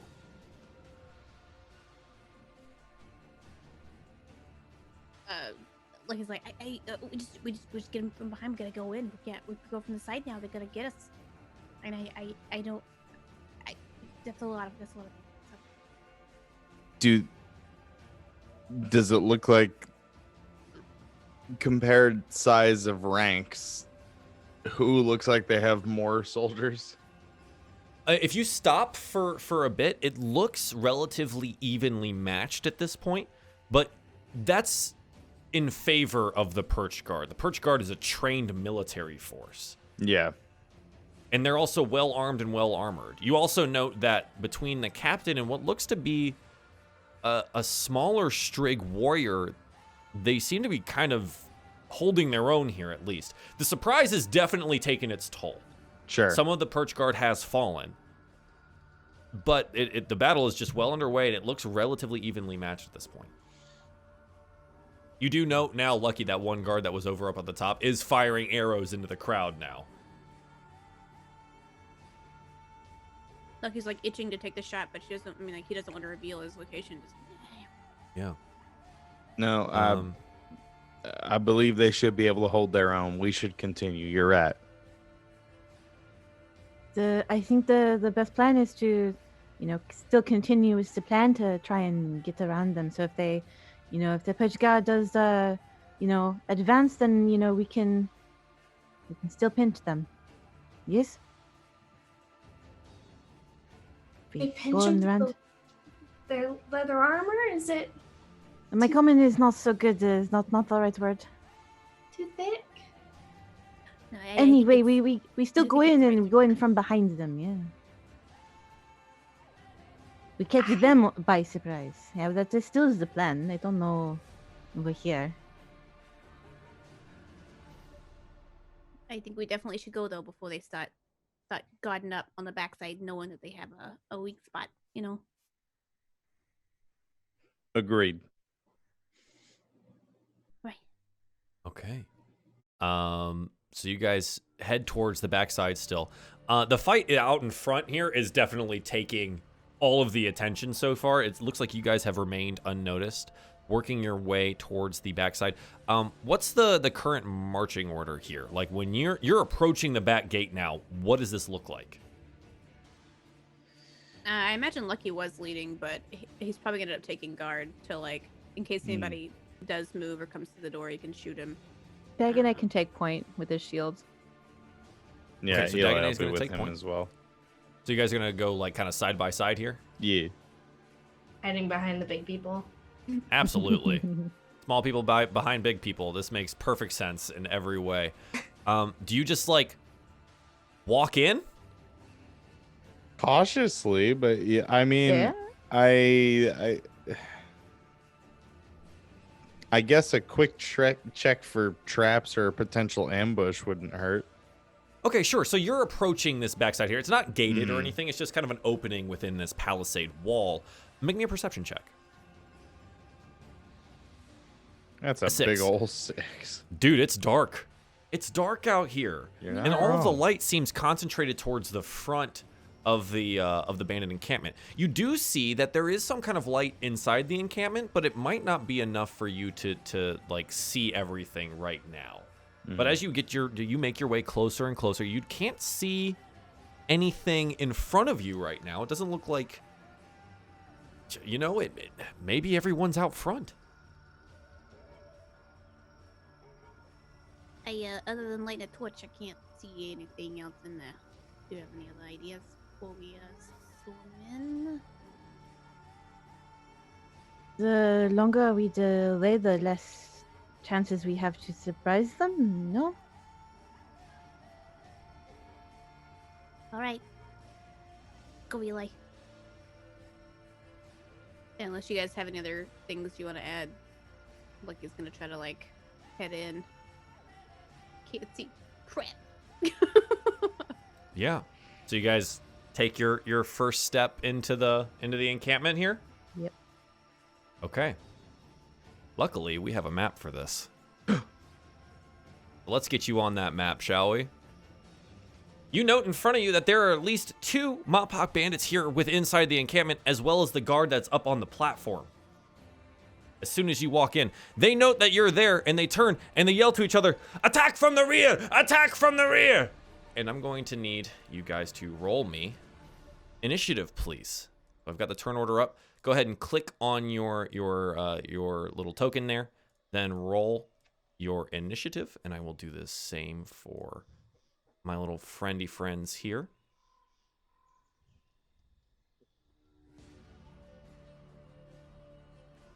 Okay. Let me order this real quick.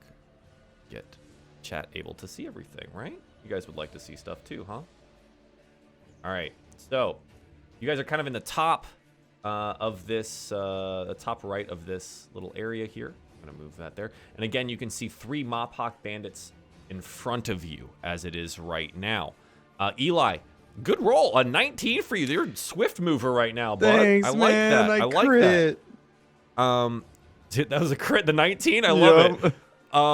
So what would you like to do? There's a Mop-Hawk like literally right behind this this wheel or this cart here, and they look to be kind of like unloading some of the stuff they might have stolen.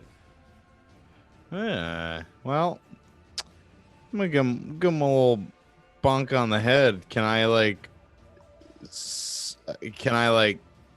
squeeze my way into that space, or is that occupied by the cart for the most part? I say for your size, it's probably going to be really tough for you to get through there. All right, so I mean, I can 10, 15, 20, 25. I can make my way around it.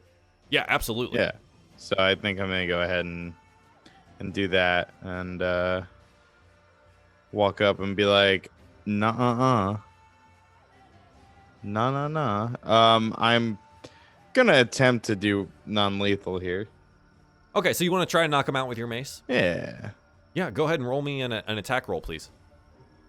So you run around the side here. He notes, and he's kind of like doing that thing where you guys are like dodging back and forth to see which side of the cart you're going to run around. And so finally you run all the way around the cart and you hit him with a mace. And yes, a 20 absolutely hits.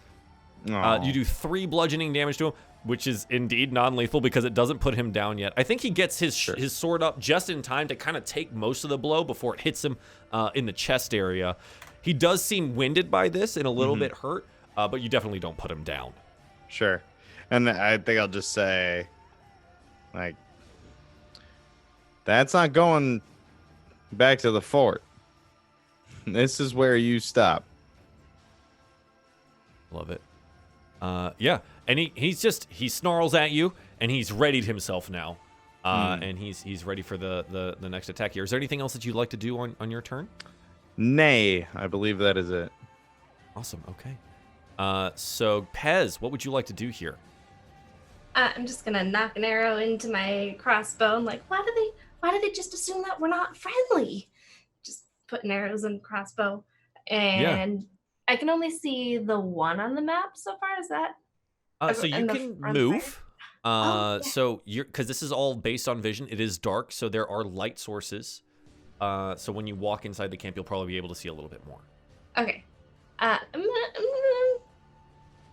don't. One forward. That's it. Just a little bit. I'm just gonna shoot it at the person that I can see across the fire over there. Yeah, absolutely. Go ahead. And then that button. 6. Sorry, yeah, a 6 is not going to be able to hit. I think you step inside and you loose that arrow, but he like ducks down behind the log that he was just standing on, and it thuds into it. You're unable to make any contact with him. Inspiration's a bonus, right? Yes, inspiration is a bonus action, correct? Lucky, maybe you can do a little bit better than me. Go get him. Just inspiration on Lucky. Yeah, I mean, Yeah, you did great, absolutely. sweetheart, but I'll try my best. Thanks.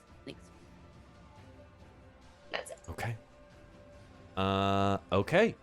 The Mopok bandit that you just shot at also has a bow, and he's going to return fire at you. And he whips out his short bow and he shoots a 20. Doesn't best shot I- hit. No, it hits. I was gonna say, like, I think a 20 is the best that any of these guys have ever shot at you ever. It deals you 5 piercing damage. Lucky for you, you have that extra health that you got from that pond, that very nice water that you got your extra health from. But he does deal you 5 piercing damage. The arrow sinks underneath your feathered armpit. Ow. Not used to this. I don't like it. No, it's not very comfortable at all. Okay. And then he is going to... I think just kind of circle around this direction. And... Okay. That's going to be his turn. Lucky, what would you like to do here? Yeah, Lucky, seeing his favorite gal get hit, is gonna move through her, step in front of her. Get hit. And at this point, will Lucky be able to see the other bandit on the ledge to the left? If to you his can see left? them on the map, then you can see them. Okay. Lucky would like to, using Bardic Inspiration, not shoot bodily harm at this bandit, but essentially knock him, try to like tag a shoulder or like knock him off the higher ground, essentially, because it has. See if you can't like push him backwards hard enough with an arrow. Yes. Yes. Yeah. Let's see what happens. Let's see what your attack roll looks like. Okay. And then we'll make that decision there. Okay. So go ahead and roll me your longbow, and then you can apply your Bardic Inspiration to that afterwards. Okay. I believe is a D6. Why is it rolling twice? So it's a 24. So we'll take the first, Okay. and you can roll your D6. Okay. It's so weird. It's rolling twice. I even tested it while we were gone, and it still did it. So. A 4. The 4. Yeah. So it's 28 to hit this guy. It's not a crit, but you know what? You do it. I didn't want You to do kill it. him, but like I would like to essentially put that high roll towards more of an accuracy shot of like knocking him off Sure. a higher. You still ground. hit him with the arrow. It still will deal damage. So I need you to roll damage for the longbow. Okay.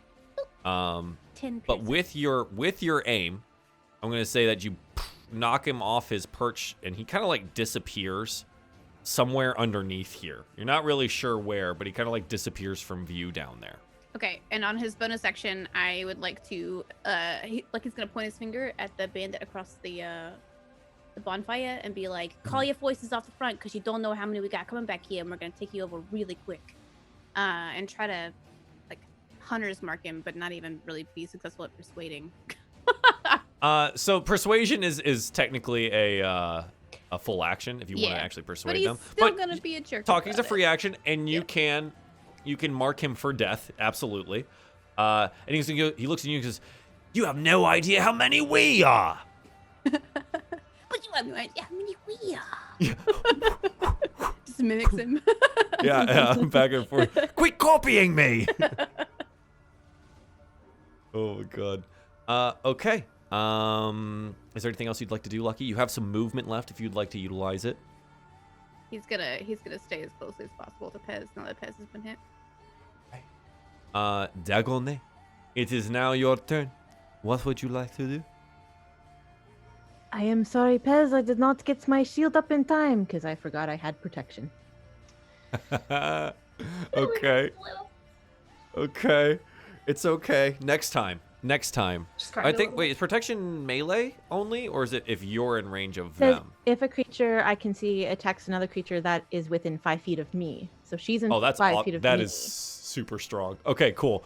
I just But forgot yes, that I had it. I forgot too. It is now your turn though. What Yeah. would you like to do? All right.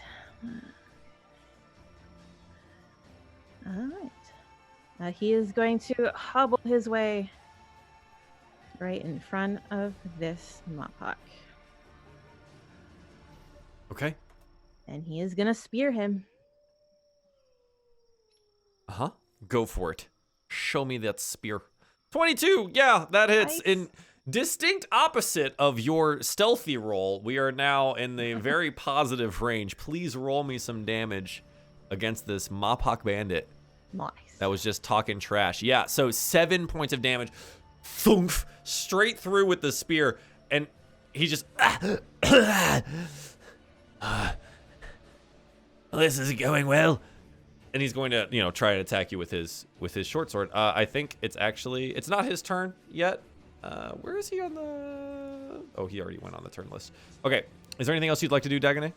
No, that's it. Okay. The Mopok in front of you, Eli, lashes out with the short sword that they now have in front of them. An 8. So you deftly intercept it with your mace and knock it to the side easily enough. Eli, it's now your turn. Oh, okay. I guess I'll swing again. The 12 hit? A 12 just hits, yes. Oh. Yeah. Oh my 3 God, bludgeoning again with the damage. 3, man. Dunk. Yeah, you hit him with the bludgeoning damage. So you've done 6 total damage to this guy so far. You're still just trying to knock him out? Yeah, I'm just trying to knock him out and move along. You've minimum rolled on both of those. Sure have. Yeah, that's wild. But yeah, so you hit him with the mace, and he takes some damage and he looks hurt. And he's kind of battered and bruised a little bit now, but he's not down yet. Anything else you'd like to do here, Eli? Nay. Bonus action, anything? I'm goob. Okay. Pez, it's your go. What would you like to do here? Sniffle and wipe away a tear. Why do you do that to me? Yeah, it really hurts. I'm gonna shoot him again. Yeah, shoot at him. Yeah. Yeah. A 10. Not enough to hit. I think maybe your arm hurts a little bit, and so it's hard to hold the crossbow, and you're like, click. And it like hits the wall behind him. Dang it. This is Yeah. the worst. Not enough to hit them. Is there anything else you'd like to do on this turn? Move? Dance? Sing a song? I don't think I could really do anything. I don't want to move closer to him. He hit me last time. He did. But he seems to be pretty occupied with Dagonet being right there and a spear inside of him. Maybe I'll just scoot a little bit, maybe over to these bushes. I like that. That's a good plan. Okay. Cool. Next, Mopok Bandit in front of Dagonet is severely hurt, has tossed away their short bow, pulled out their sword, and lashes out at you, Dagonet. An 8. So no, quickly intercepted with the shields and turned to the side. And he's like, okay, we could really use some help now. And out of some of these tents and things, step a couple more of these Mopok bandits directly to the side of some of you here, leaping forward out of the darkness. Are more of these bandit types. One of them running up directly here next to you, Dagonet. Another one near Pez, and then the other 2 that seem to be down by Eli here. Quite a sizable force has made themselves known. Okay. Lucky. There's a lot more targets. What would you like to do? All right, this one who stepped out of the tent in front of us. First of all, I have a side question for you, Joel. I Yes. did collect the rapier from, but I didn't add it to my character sheet. Oh. I don't. I got you. Thank you. I got you. Because essentially, Lucky's gonna step out and be like, "Don't threaten my bed friend," and get in between him and Pez, and draw his dagger in one hand and then his rapier in another hand and take advantage Yeah. of dueling. Hell yeah, you can. Okay, let's put that in there. Dueling is when you wield a melee weapon in one hand and no other weapons. Oh, then a rapier in one hand. Sorry, I thought it was two-handed, but yeah. So pull out There the is rapier and be there like, is dual wielding, which is a Yeah. separate one. but dueling is a Sorry. single-handed weapon. I'm No, you're new to good. finesse melee. I'm used to bludgeon, go. All good. So yeah, you'll have +2 bonus to your damage rolls when you utilize it. Okay. Good. So, and then if I can, for my bonus action before this, moving my hunter's mark to this one Yeah. right in front of me. Absolutely. Mm-hmm. Super threatening. All right. He's so marked. Let's go. So marked. A 20 absolutely hits. Yes. Yeah. Cool. This is gonna be bad for this guy. So rolling damage +2. Mm-hmm. Is that right? Okay. Yep. So just roll damage. We'll add 2. So 7 damage plus your hunter's mark damage. So a d6. You do. Yeah, that's a 6. So 11 points of damage. So you step over in front of this guy, and what'd you tell him? I'm like, don't get near my friend, and like pulls out the rapier and just like. And you stab him immediately through the heart, and he dies. I feel like any move that Lucky makes with the sword, he's like making swishy sounds, like with his mouth.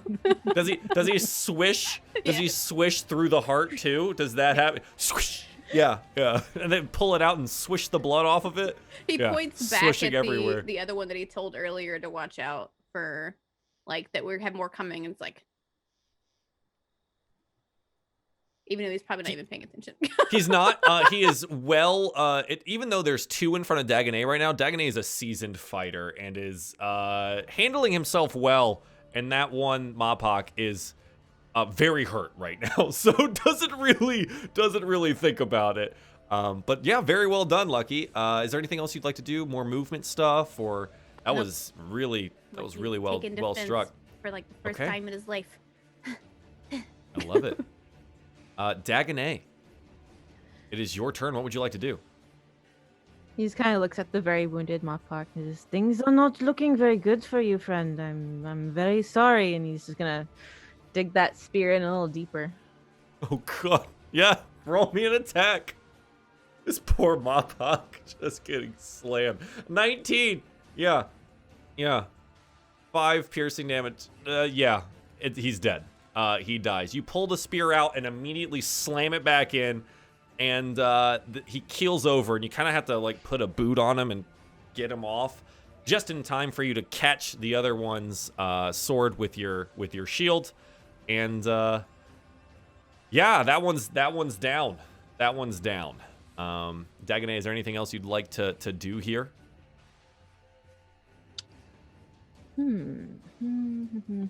Maybe. I'm gonna action surge. Heck yeah, this is the first time you've used that, right? Yep. That's awesome. Okay. So does Dagonet do anything special when he surges to action? I had to walk down a lot of stairs for this. And he just rams his spear into the Mappak beside him. Okay. Go for it. 25. Yeah, it hits. This poor Mappak.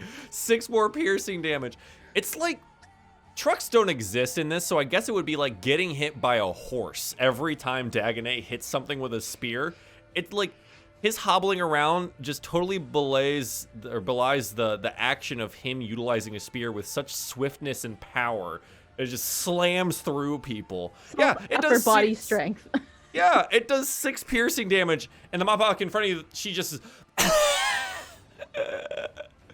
Yeah, you've done a hefty blow there. Jeez. Okay, cool, Dagonet. Anything else you want to do? No, I'm good for now. Yeah. Okay, perfect. Mappak Bandit in front of Eli here lashes out with his short sword. Eli, you're potentially going to be surrounded here in short order. I just rolled it and it didn't roll, so I'm going to try it again.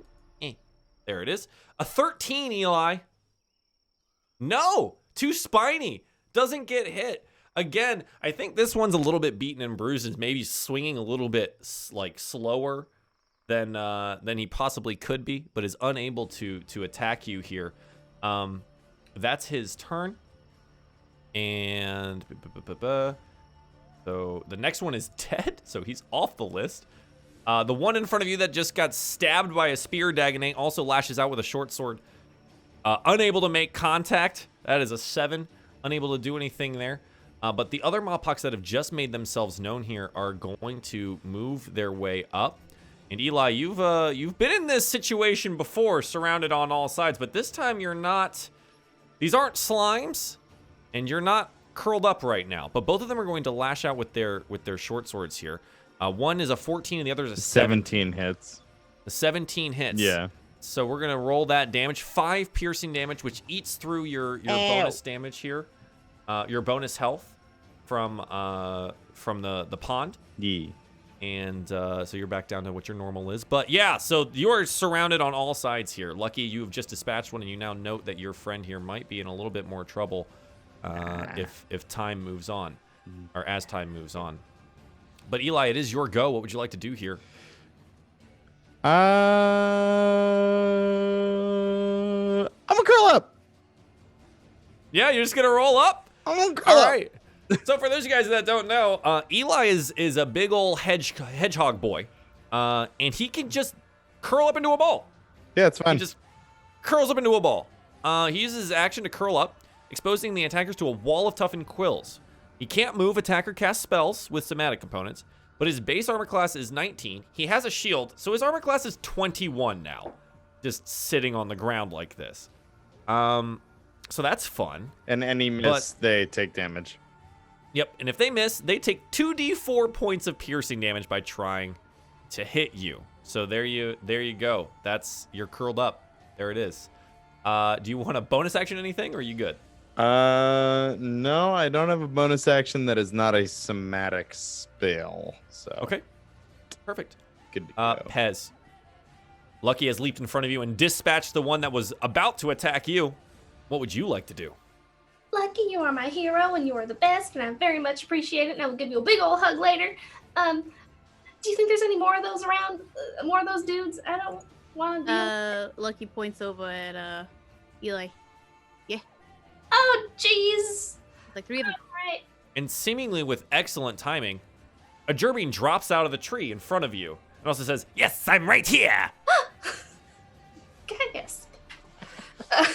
Like right. And because in front. Oh. we're symmetrical here, the other one also drops out of the tree over on this side as well. This is a bunch of It says, tomfoolery. "Yes, I'm also over here." They seem to be twins. Weird. Sound the same. I'm just gonna cast Fairy Fire. Okay. Each object in a 20-foot cube is outlined in blue, green, or violet light. Any creature within the area is also outlined. For the duration, objects affected by this shed dim light in 10-foot radius.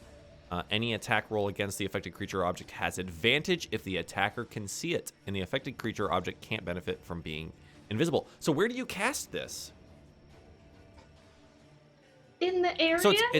So it's a 20-foot cube, right? So you have to 20-foot pick a cube. 20-foot area that it will affect.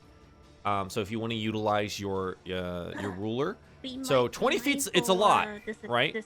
Be mindful this affects both friendlies and non-friendlies. Correct. Yeah, this will affect everything in a 20-foot cube. Oh, there's the ruler. Okay. Mm-hmm.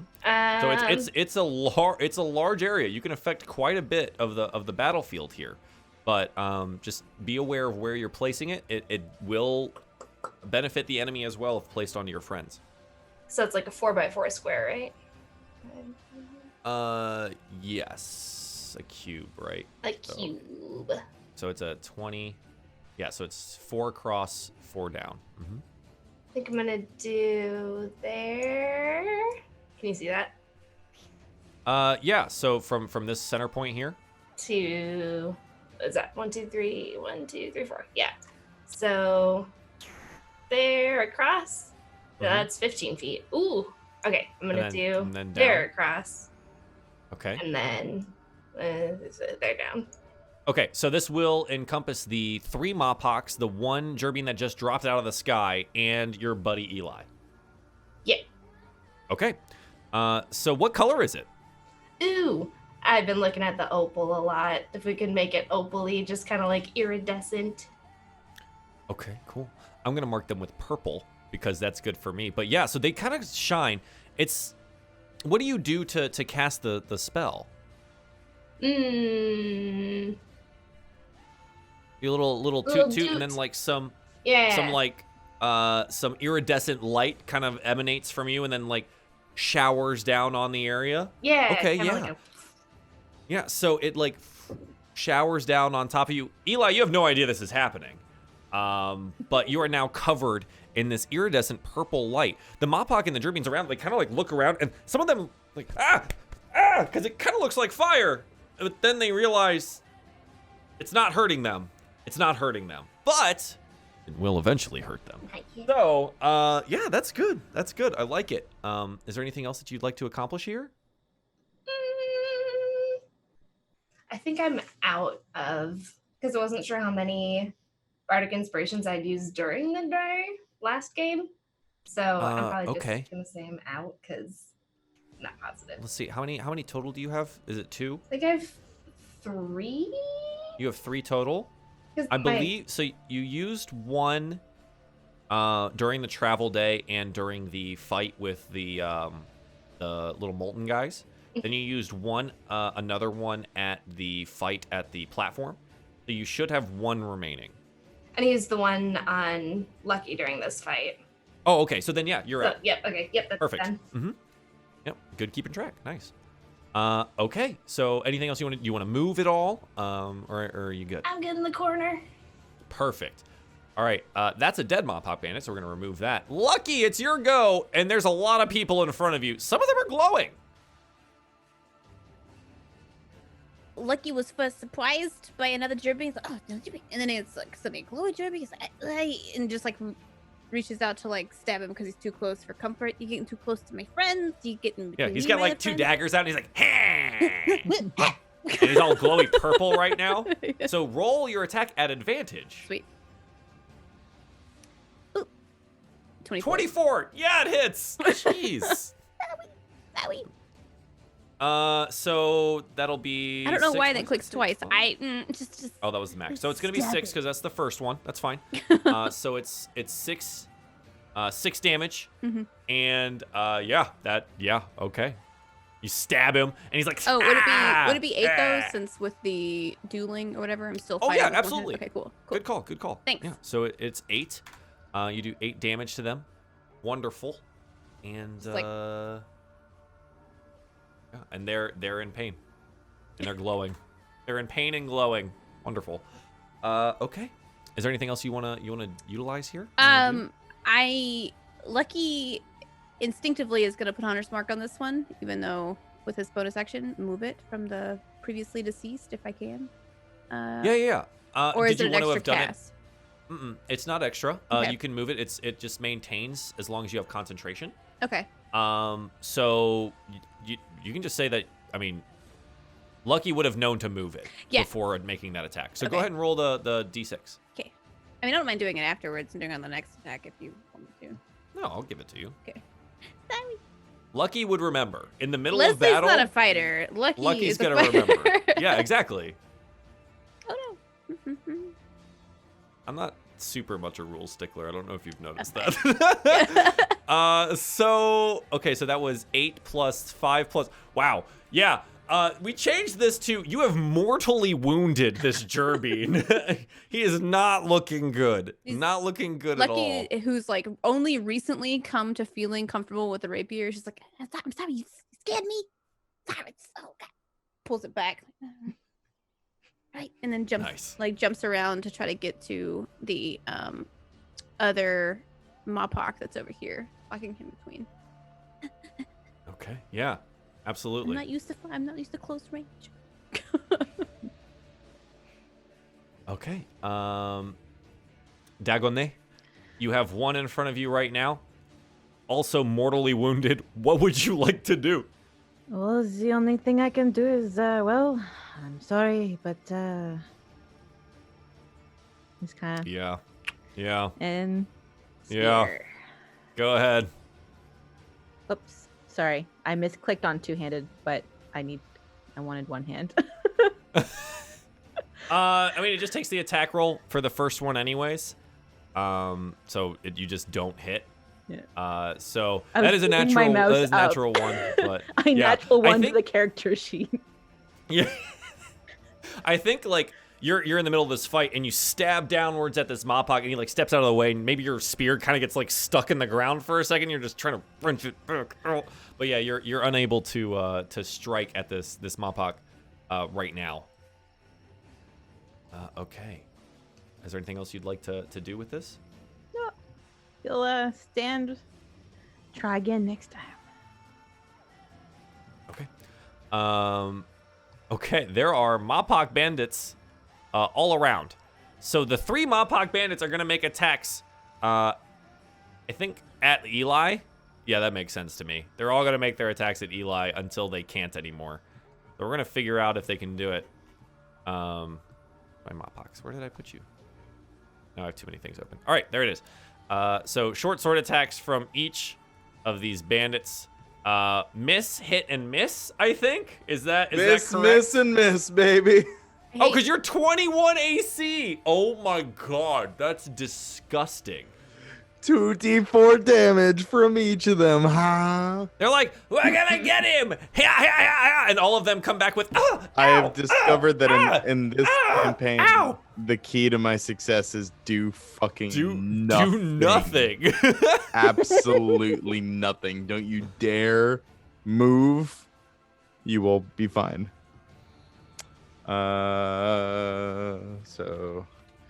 2d4. Okay, yeah, so they each take 4 damage. 4 damage. The one, you don't notice this, Eli, because you're curled up on the ground. They also, wait, they all have advantage on you, so let me take a look at which. Oh, no, so they all still miss. They all still miss, so that's fine. Yeah. But the one that you've been fighting, maybe tries a little too hard to stab at you in his anger and gets stuck on one of the spines. And it's like puncturing through his chest, and he's just like sinking onto your body. No. Unable to extricate himself from the spines, he dies. Everything I touch dies. So that's fun. Oh no. But the other 2 here take 4 points of damage, and I think they realize they probably shouldn't try to hit you anymore. But it's a little bit late for that now. But they are going to, this one's going to move. After he gets out, he's like, ow, it's fine. He kind of like kicks some dirt at you and then runs over, and he's going to attempt to attack Lucky next time when he has the opportunity. Attack of opportunity. I spin dash like Sonic. Oh, is that right? Is that what you do? Yeah, it's in the text. Yeah, it's in the fine print. It's in there. Spin dash. Oh, wow. Weird. Yeah. Rings fall out of enemies. Wonderful. Yeah, this is great. I mean, they do carry gold, so. But yeah, okay. And then the last Mopok bandit makes a short sword attack against Dagonet here. A 20 Dagonet. That hits. Oof. Yeah, so I think your spear stuck in the ground, trying to wrench it back out. The short sword slips its way in and stabs up at you. Luckily, you feel rather invigorated from the pond you had water from earlier, and it eats through your temporary hit points from them. So you're feeling okay, but they were able to score a hit on you. Okay. That's all of those Mopok bandits, because they're all in a row. Okay. At the top of the order here, and I forgot to put this Gerbine Thief is actually at the top of this, and this guy goes... I think they go above Dagonet, below Dagonet. Dagonet, what's your initiative 5. right now? 5? Where are you on this? There you are. Near So the that one bottom. goes there. Yeah, sorry. So I'm gonna have the Gerbines go ahead and do their thing here. An arrow. Wait, they don't have arrows, so that's good. So they're gonna. This one here is gonna run forward and throw a dagger at Dagonet over to the side here. Yeah. A 14 Dagonet. No. Unable to hit. So I think you get your shield up in time for this one, and the dagger thuds. It goes. There you go. And you get to block that. The other one is mortally wounded, but still strikes out as best as it can against you, Lucky. A dagger in each hand. It strikes out twice.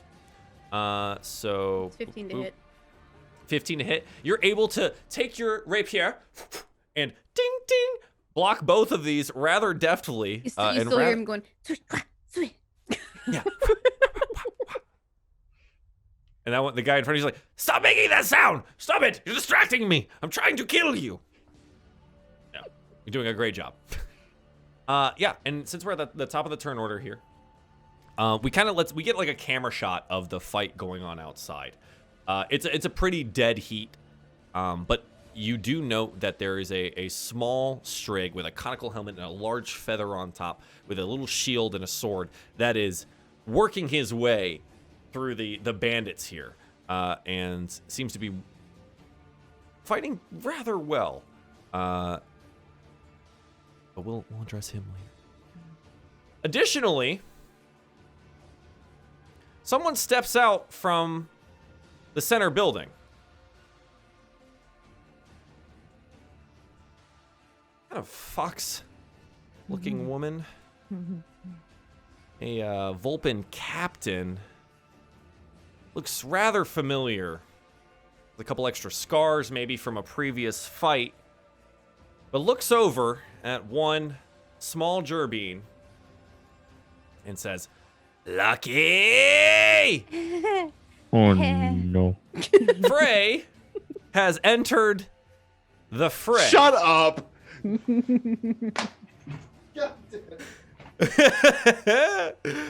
Frey, the previous Vulpin captain that you had fought before, has rejoined with the bandits after promising not to. She would never. Frey Meriden has joined up, and she has a really low initiative, but she also has a couple of friends that also join the fight here, making their way outside of the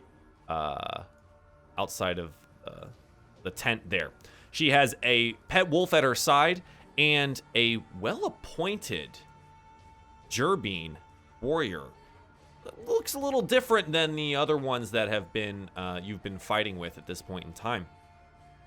And seems to have these really nice boots on. Yeah. But yeah, a familiar figure exits, along with her retainer and a trained wolf. And she says, Lucky! You again! Does she The notice? tall... Lucky like casually waves, but then forgets he has her rapier in his Her hand. rapier. Yeah, yeah. And my sword! The tall, graceful Vulpin leader of this bandit camp is none other than Frey Meriden. It's time I finished you once and for all, Lucky! She draws her sword with a flourish. You note that it is missing the insignia of the bandit captains because her sword is in Lucky's hands. And she points it at you, and then your companion says, You shall have the honor of witnessing my deadly grace before you die. And she steps out, and she's going to join the fight here. The rough-looking Gerbean thief has a scrap of cloth covering one of his eyes and an ear that looks like it's kind of been jacked up with a knife, and he's wearing these kind of really nice-looking black boots. But yeah, so this is a thing now. The other Gerbean thief that is right in front of you, since we're back at the top of the turn order here, and actually I should reorder this since they are here now, descending, is going to attempt to attack you again, Lucky, and strikes out with both of its daggers. A 9 and a 6. Wow. I am rolling terribly. This is great. But yeah, you're like clink, clink, clink, clink. You are in the zone right now. Lucky is killing it right now. Okay, cool. The other Mapok bandit, this is the one in front of Dagonet, attempts to lash out with the short sword again, trying to get at him. A 20 Dagonet. Yeah. So that one does hit, and it is 6 piercing damage. Ignore the +2 because the crit doesn't count. You don't have advantage. But yeah, so deals you 6 piercing damage and slides in, and you note now that there's this wolf here. Frey Meriden is here now, and another Gerbean thief. It's getting a little crowded in here. Eli, what would you like to do? You've kind of heard all of this muffled while your head is in the dirt. But it does sound like a very familiar voice that promised to never go back to banditry ever again.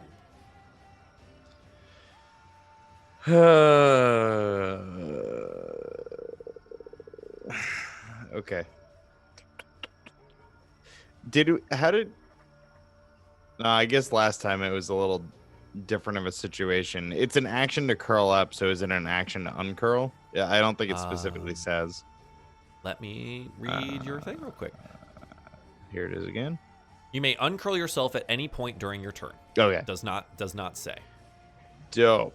I believe because you're curl up and on the ground, it would be like it's half your movement to get up. Yeah, I mean, what I if would I say. was attacked, I'd be knocked prone, which makes sense. So I guess would it's imagine just- it'd be. Yeah, you can just get up. It doesn't specify. You can just Okay. get up. I mean, yeah. Either way, I think I'm gonna get up and if I could do a quick assess, are people focused on me, Lucky, like? The quick assessment, as soon as you uncurl, the one right next to you on your left-hand side here notes that and goes, ah! But they look like two of them are still focused on Lucky here. You note now, you can see Frey, a wolf, another thief, and you can see that it might get really dicey here for Dagonet pretty quickly. Okay. Ho ho ho.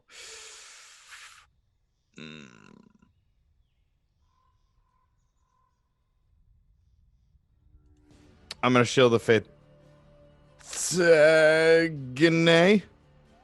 Okay. Is And- that contact or just verbal? That is a You have to touch them. it's 60 feet.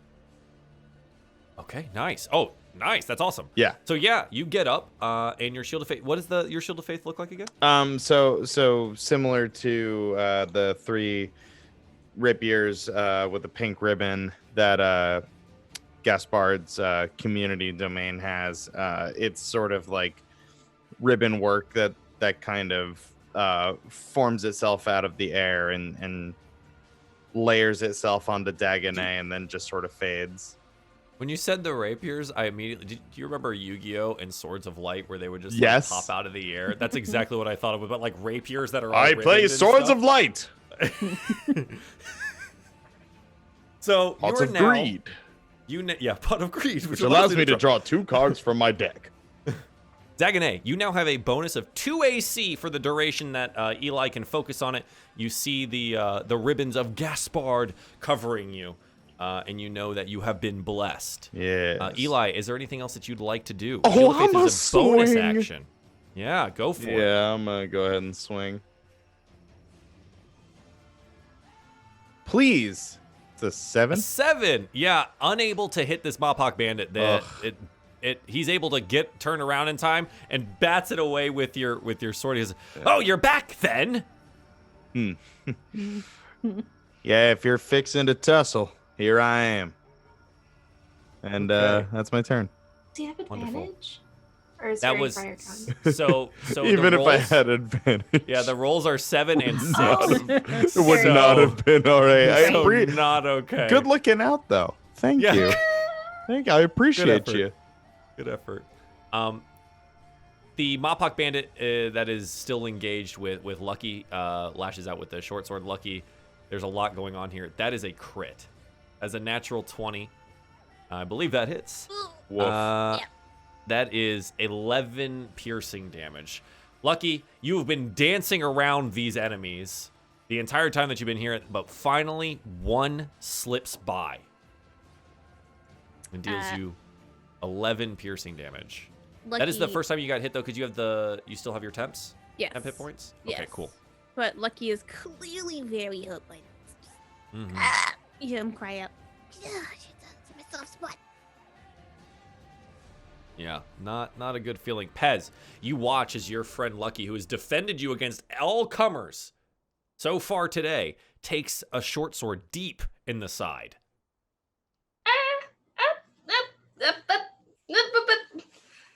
Nope. I'm gonna. Lucky, teach me how to shoot later. I'm gonna try to shoot him again. Okay, yeah. So which one are you aiming at today? Well, Which you one? know what? Since shooting wasn't really working, which one got him? The little mouse, the little gerbine? So this Gerbine here is very well wounded, but still in the fight. Also still has the hunter's mark on them. This one here is the one that just attacked Lucky, the Mophawk Bandit diagonal to him. Ooh, I'm just gonna scoot up closer and I'm still on the ruler. I'm gonna scoot up closer and just stab that one. I give up with the crossbow. I'm gonna take out a dagger and stab him. Yeah, so you swing the crossbow back behind him, you take out your dagger, and you strike out. A 20 absolutely hits. Eh. Go ahead and roll damage. 6 piercing damage. Yeah, this one's been very hurt, and you basically... Everyone's been trying to kill Lucky here because they're the one doing all the flourishing and hitting people and killing people, stuff like that. So this Jerbean does not notice that you sneak up right behind him and thunk, and he dies. Oh, I'm sorry. You were just very aggressive. Yeah, that one's dead. Pez, anything else you'd like to do here after your murder? I'm okay. I don't think there's anything else I can do. Yeah, if you had any bonus action spells or something like that, you could probably do those. But otherwise, yep. The Mopok Bandit directly next to you, Eli, that notices you here, lashes out with a short sword, and a 12, not gonna be able to hit. Big yeah, nope. he's like, why don't you ever get hit? And Eli, I do want to note that when you did stand up, like sliding off the back of your spine was the other Mopok. I hate it. Just onto the ground. I hate it so much. Yeah, so that one's there. Lucky, it is your go. You just got stabbed, but you're still up and fighting. Lucky hide-eyed Make the right best at of the Mopok that just stabbed him. Moves his mark and tries to whoosh at him. give him the what for. You have advantage on the roll. Okay. Boop. So 20. A 20 absolutely hits. Yes. Boop. And then 7 piercing damage, and yep, do your hunter's mark. so 8 total. Yeah. Ooh. So freaking close. Okay, you stab into this one again, and very similarly to the Jerby that just went down, is mortally wounded, but not enough to put them out of the fight. They just... So after you take the hit, you immediately retaliate with a stab from your own rapier, and they're just like bleeding out of the neck now, but not enough to go down. Lucky's still clutching his sides like, yeah, but just don't touch me. Okay, anything else you want to do? I don't know if you have a bonus stuff that you can do. Oh, you have like help stuff you could utilize, right? You have your you're muted currently. I don't know what you said. I was saying if I wanted to feint an attack or if I want to help Correct. with an ability, I can do that. Okay. But So it's up to you. I mean, Eli's next to you, and you do have a bonus action. So if you'd like to use your bonus action, I could try. If the DM will allow it, I could try to do some team tactics and like maybe not even like full on throw a dagger for an attack, but like pull a dagger to be like, Eli, I need help over here, to try to like give Eli a bit of an advantage on his next. So like drawing it maybe at the Jerby or the Mopok next to him. So yeah, you like feint a throw at the Mopok next to you with a dagger, and he flinches. And this is going to be enough time for Eli to have advantage on his next move. Yeah, Sweet. absolutely. Sweet. Of course. Okay, cool. Now we are on. Oof.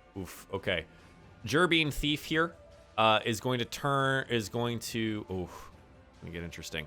Going to leap the fire because Jerbeans have standing leap and they can go much further and higher, and runs on over to the other side of Dagonet. Dagonet, you're now surrounded, and they're going to attack you twice with daggers. One is a 20. One hits. One hits, and the other is a 13. The 20 hits, does 6 piercing damage to you, Dagonet. And we're getting spicy over here. Right in the back. Oh.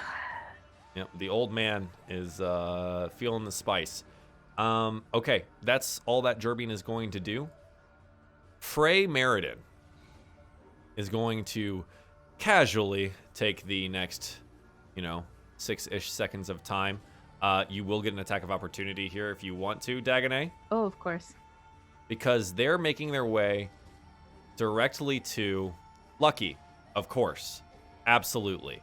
Okay, so roll me that attack of opportunity. Let's see what happens here. An 18. Ooh, yeah. Frey attempts to parry it out of the way, but you're still able to get a good stab in as they make their way past you. Go ahead and roll damage. 8 piercing damage. Holy crap. Yes, I love that. He's like, that feels good. What did I tell you?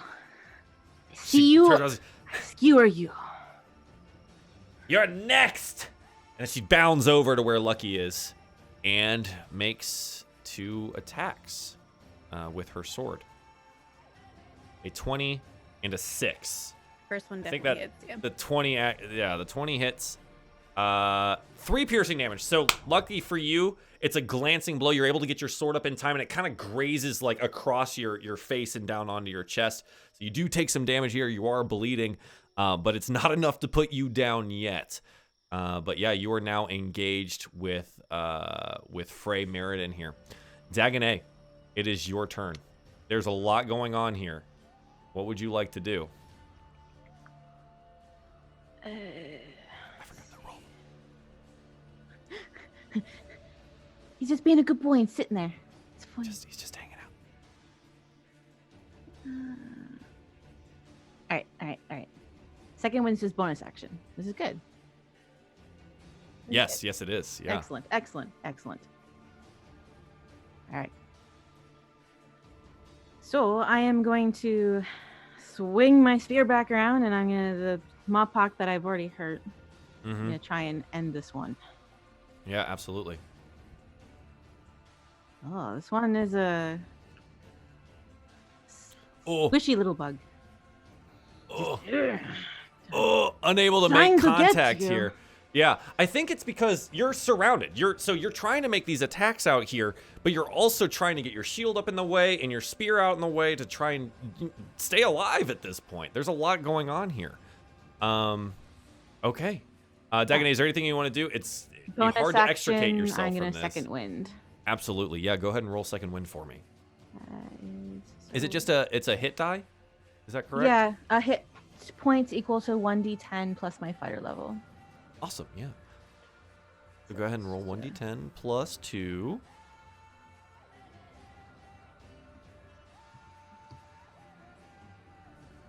Nice. Wow, Max rolled Excellent. 12 health, back to max. Oh, you love to see it. That's huge. Back to 18 hit points. Dagonet, the tank, lives on. I feel much that's better. Spicy. That's spicy, yeah. You just see like So what is it? little sparkles in his eyes, like. Yeah. Oh, it's the anime moment, right? It's the "you haven't beaten me yet" thing. Oh, great. It's Okay. Full Metal Alchemist when what's his face just like rips his clothes off when he's super excited. Yes. Oh my god. Okay. Wonderful. The Mopok Bandit, oh, that's behind you, is dead. I'm gonna remove them. That Gerbean Thief is dead. Gonna remove them. The Mopok Bandit in front of you, Dagonet, watches you as you seem reinvigorated for whatever reason and lashes out with their short sword. A 9. You easily intercept them with your newfound second wind. Pop! Slapping it to the side. They're unable to make connection there. Eli, it's your go. What do you like to do? Oh gosh, I do not like that phrase up in my friend's business, but It's tough. Wild out here, you know? These are all wild animals. Okay.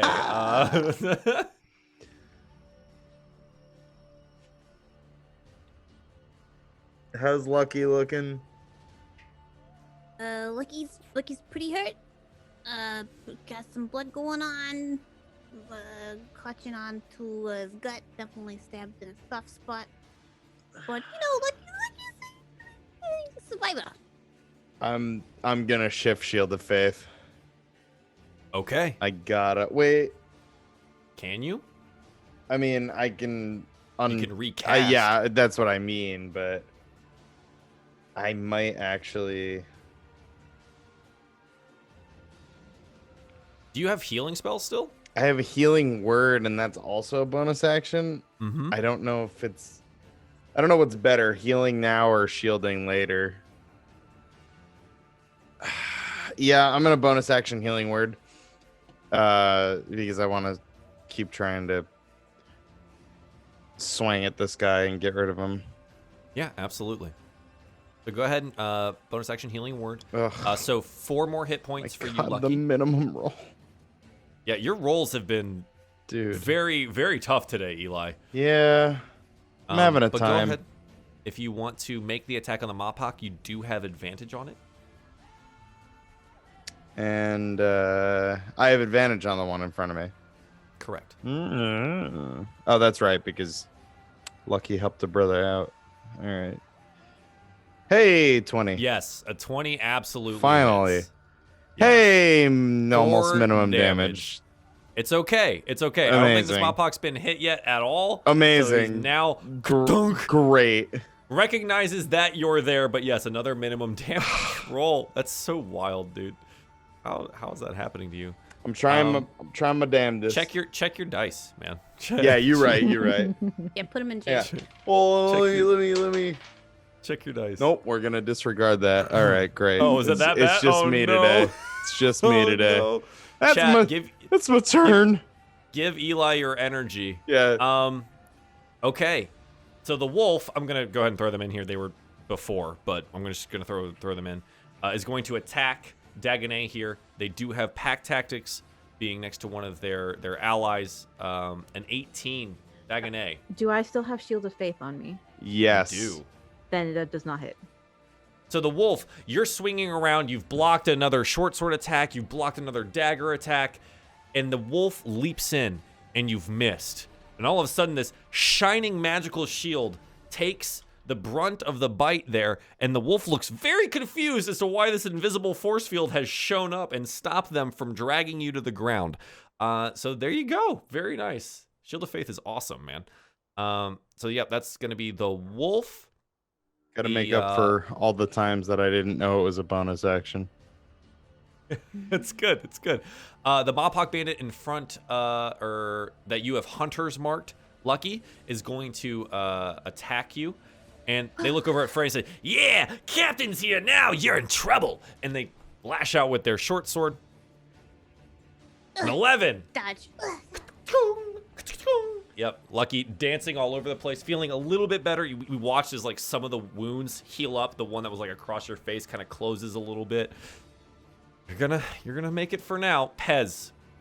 The battle rages on in front of you, and it looks like Frey Meriden is standing in front of you, completely ignoring your existence. Is she poised to attack Lucky? Does she look aggressive? Abso-heckin-lutely. Oh, jeez. She has already attacked Lucky and cut them across the face. Oh yeah, there was that one time we did that. It happened once, yeah. Yeah. Lady, you are very mean, and I'm just gonna whip with the dagger. Just Yeah, go ahead. See if you can't stab her. Okay, a 15. This would normally hit, but Frey, using her reaction, parries the dagger out of the way and shoves it to the side and says, "No, this is a duel." And she looks over at the other Mopok and shoves them to the side. "This is just me and Lucky." what if I'm fated? Can I do the reroll? Or Excuse me? that one? Whether by luck or guiding presence, you always seem to find your way. You can choose to re-roll any attack, skill check, or saving throw. This is once a day, right? Yeah. After your roll, but only before the outcome of the roll has been determined. Oh, before the okay. outcome. Yeah, so you'd be able... I'd say you could use it next time. Okay. But, yeah, sorry. Well, dang it, lady. Yeah, it's kind of... Because it's kind of a guess. It's like, oh, did I Yeah. roll high enough? Maybe I should re-roll. 15 is actually a really good roll. She just happens to have... She happened to have her reaction for parry. So... So rude. She is very rude. It's very rude. Okay, Pez, you still have a bonus action. Do you want to utilize that? A bonus action? Mm-hmm. I don't think there's anything I can do. I'm out of spells. Okay, so you're out of spell slots? Yeah, I just have Okay. cantrips. I was going to say, I think Healing Word would be the only one that you have that's a bonus action. I'm out of spell slots, though. Yeah. That's why I brought it up there, just in Yeah, case I Lucky totally goes would. down at some point in time. Didn't think about that one. It's okay. Anything else you want to do? Do you want to move away? Freya's used their reaction, so they don't have the opportunity to attack you if you move away. Oh, okay, neat. I think I'll just stand next to Lucky, just a little diagonal. Just Yeah, just giving moral support from the side, right? Because Lucky is now going to have to duel, I guess. Yeah. Okay, so Mopok Bandit in front of Eli lashes out with a short sword. A 17, Eli. Yeah, that hits. Okay.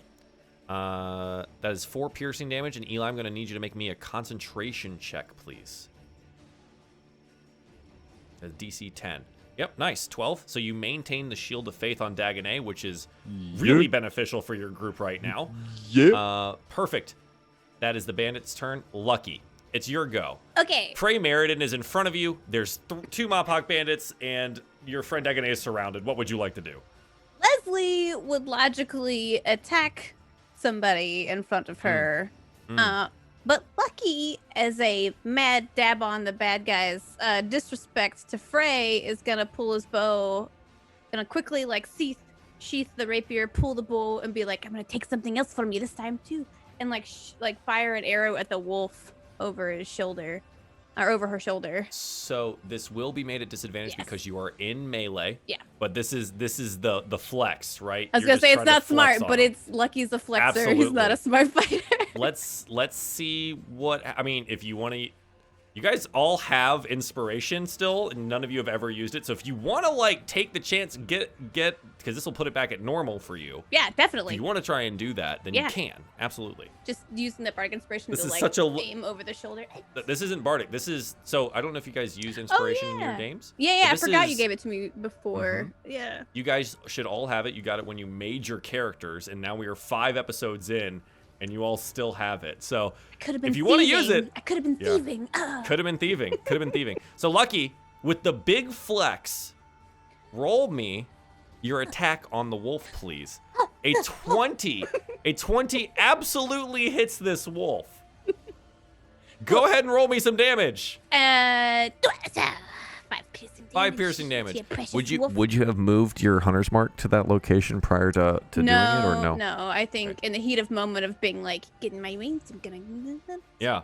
The arrow sinks deep into the flank of the wolf that's attacking Dagonet at that point in time. Frey looks over her shoulder and goes, "No, you wouldn't dare!" But then you do it. You like backflip away from her, fire the bow between some legs, and it slams into the side of the wolf, doing some good damage. Yeah, okay, Lucky, I see you. I see you flexing on the enemy. Go ahead and mark your inspiration button off. Sweet. And yeah, is there anything else you want to do with this? No, I mean, essentially, if I can as a bonus action, just puts his bow away and pulls out his rapier to get ready to duel. Yeah, sure. So just yeah, absolutely. You're not moving, so you utilize your move to do all this stuff. You're fine. Works for me. Okay. The Gerbine thief directly behind Dagonet is going to lash out again with the daggers. It's getting really spicy in here. An 18 and an 11, Dagonet. Nope. Hard pass. Yeah, so the 18 slashing off of the magical shield, the 11 eating deep into the your actual shield. You are a whirlwind of blocking and stabbing things. I'm really impressed, old man. I'm really impressed. Okay, it's now Frey's turn.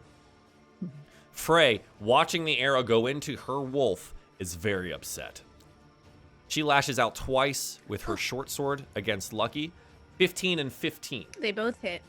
They both hit. Oh, it's 15 AC, so. Yep, so they both just hit. That's 4, don't count the 2. That's 10 total piercing damage. And you see Lucky falls. Wow. So you do this like backflip, whip out the bow, fire it off, get the rapier back out, and Frey in her anger slash, and Lucky goes down. Yep. Okay. No more swooshy noises. Oh, poor Lucky. Let's see. I'm gonna mark you with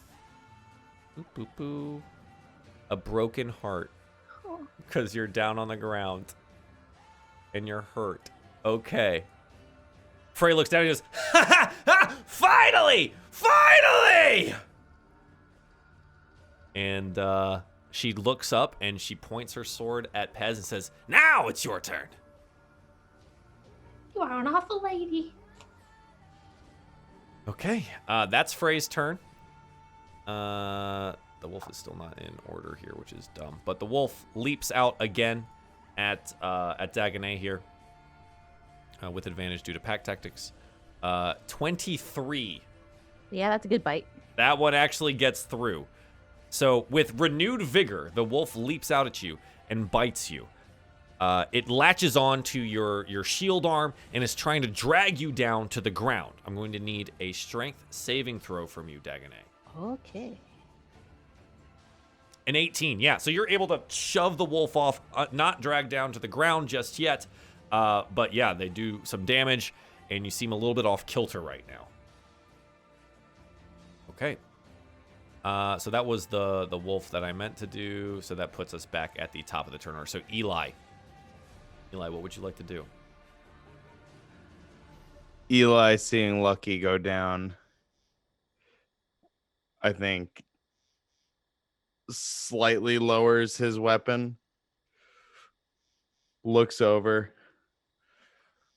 Oh, God damn it. And swings as hard as he fucking can at this Mopok in front of him. All right, you do have advantage because they are still marked by fairy fire. Oh, that's a crit. That is a natural 20, yeah. So, Oh, with renewed... my lord. That, you finally max damage something. This is great. For the narrative, baby. You lash out with your mace. Seeing Lucky go down angers you. And you slam this Mopok over the head and it crumples to the ground immediately, dead. And I would like to... shove is an action, huh? It is. So what are you looking to do? I was going to try and get in between Lucky and Frey. Well, Lucky is down on the ground. Yeah. Prone. You can stand over Lucky. Yeah, I'm going to do that. Okay, so you can move yourself over Lucky. Yep. This doesn't put you out in anyone's way or anything like that, so you're okay. Good here. You can stand here. All right, and I'm going to say, now you got to deal with me. I gave you a chance. I won't give you another one. He looks at you and goes, fine! And she points her sword over to you then. Then you're next! You can certainly try. I'll end my turn. All right. Mopok, in front of Dagonet. Going to lash out with a short sword again. This one has not... It's been very slippery since you hit him twice. A 17? Nope. All right, yeah. Bounces off the shield. You're still up. You're still fighting. And the amount of attacks that you've taken so far is actually incredible. Still locked in combat there. Pez. Your friend Lucky's on the ground. Not looking too hot. I wish there was The rest of your more I friends could are do. hard pressed. Just gonna scoot over here again with my knife, because because heck Eli's this got lady. Lucky covered. Mm-hmm. Then you're probably better at that than I would be. Just, lady, you are terrible, and I think the world would be much better without you in it. I'm just gonna try stab her again. Okay. A 15, I believe, would meet the damage, but because it's a new round, she uses her reaction to parry your dagger out of the way. Why is she like this? The 15s are really good because they do work, but she has her reaction every time so far. So she just your dagger out of the way, and she's squared up again with you and Eli in front of her. Is there anything else you'd like to do? Stomp my feet out of frustration. Yeah, that's a pretty good one. The Mopok Bandit here in front of you, Eli, is going to attempt to attack you. It looks like there's no need for him to not attack anymore, but that's a 5. So you're easily able to turn that to the side with your shield. That Mopok Bandit's dead, which is great. Lucky, I'm going to need a death saving throw from you. You have to forgive me. I've actually never had to do a death saving. So a death. So on your page, there should be a marker for actual death Oh, saves. okay, I see it. There you go. If you click What a- the word death save, What a flex. She's 14. never had to do a death 14. save before. that is 1 success. Yeah, well, she's never been in a game with me, huh? Right? Right, What Rob? a, what a flex. She's too good Right? at D&D. Right, No, Rob? I Never get been in a it. game with me. My games have all just ended before I had a chance. Oh, no! Hate it. Now I'm sad. All right, 1 success out of 14 for Lucky. Perfect. Two more of those and you will stabilize. So that's good. Or a natural 20, you'll get up at 1 HP. Okay. The wolf again leaps out at Dagonet here with advantage due to pack tactics. A 17. Nope. Still slamming against every sort of shield or spear. It's a miracle they got through the first time. But yeah, so they keep up the attack. The Gerbean Thief. Oh my God. Yeah, they're just all around you. So yeah, this is you again. An 8 and a 20. The 20 hits. The 20 hits. So I think it's like the wolf, the Gerbean Thief, the Mopok, all are attacking at the same time. And finally, all of this time, one of them slips through. 6 piercing damage. The dagger finds its way up underneath your rib cage. We're getting real close here.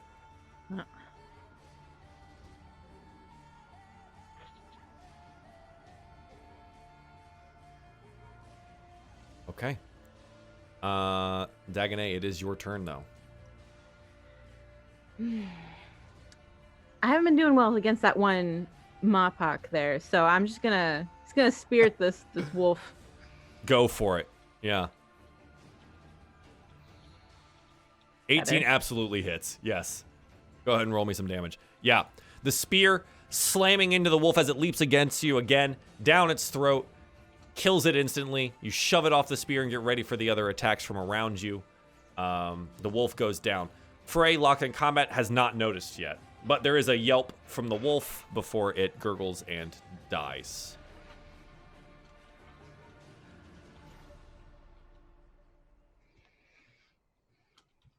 Okay. Dagonet, is there anything else you'd like to do? I think you've utilized all your bonus possibilities so far. So Yep. I'm out of options. I'm just staying where I am. Frey Meriden, in front of Eli, makes 2 attacks. 14 Nay. and a 12. Nay. Eli, able to bat both of them out of the way. Good. Very nice. Okay. And now, Eli, it is your turn. What would you like to do? My turn. Mm-hmm. And he gonna swing for 23.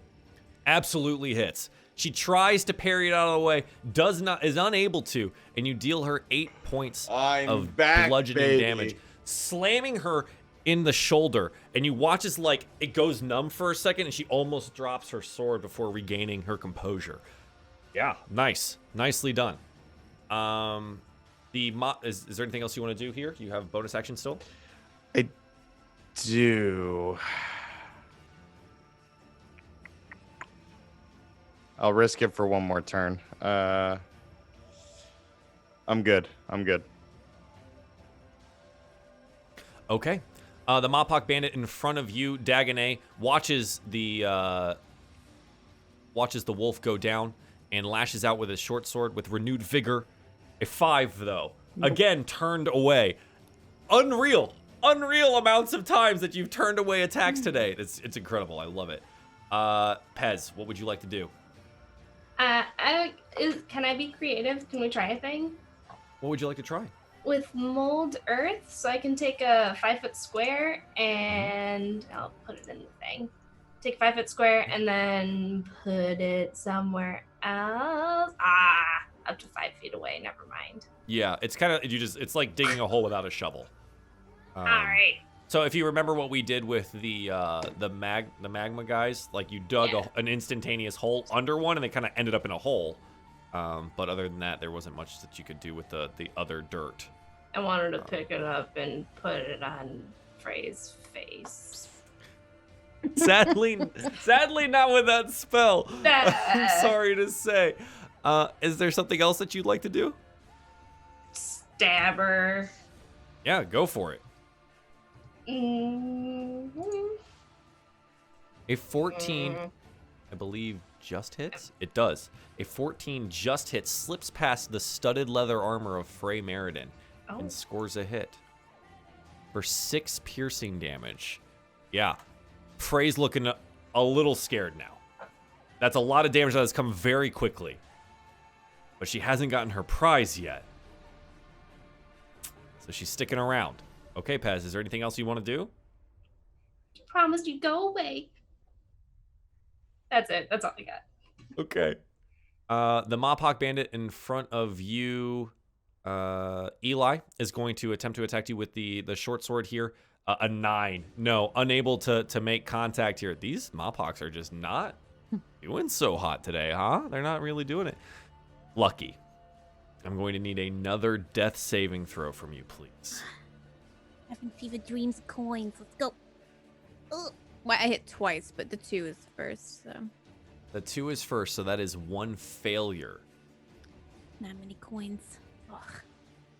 Oh, yeah. We are 1-1 right now, chat. 1-1.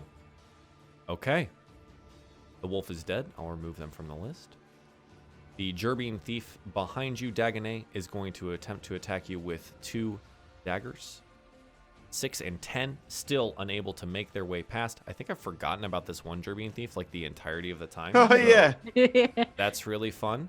He's back they're there just going admiring to... his shoes. Just Yeah, this is the one with the like eye patch and the cool boots. Which I totally forgot that he had. So that's fun. Okay, so he's going to click his heels together and then run. And he's gonna run all the way around here in front of Eli and attempt to attack you twice with 2 daggers. I was gonna make a 12. joke about him clicking his heels, and then you said that. Yeah. Well, it's like an actual thing. So, Yeah. All right. A 12 and a 22. Yeah, 22 hits Eli. for sure. 10 piercing damage. Big woof. That's a lot, and I'm going to need a concentration check from you. Sure do. At 20, you're good. You're good. You maintain. Yeah, that was direct opposites of things. Don't love that. But you do maintain your concentration. Well, that's good. Okay.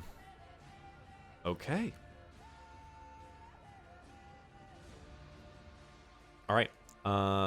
That is the thief's turn. It's the other thief's turn. I'm gonna go ahead and put them on the. I totally forgot to put them on the initiative order, so that's my mistake. Sorry, guys. They are top of the turn order now. That's fun. So Dagonet, it's your go. What would you like to do?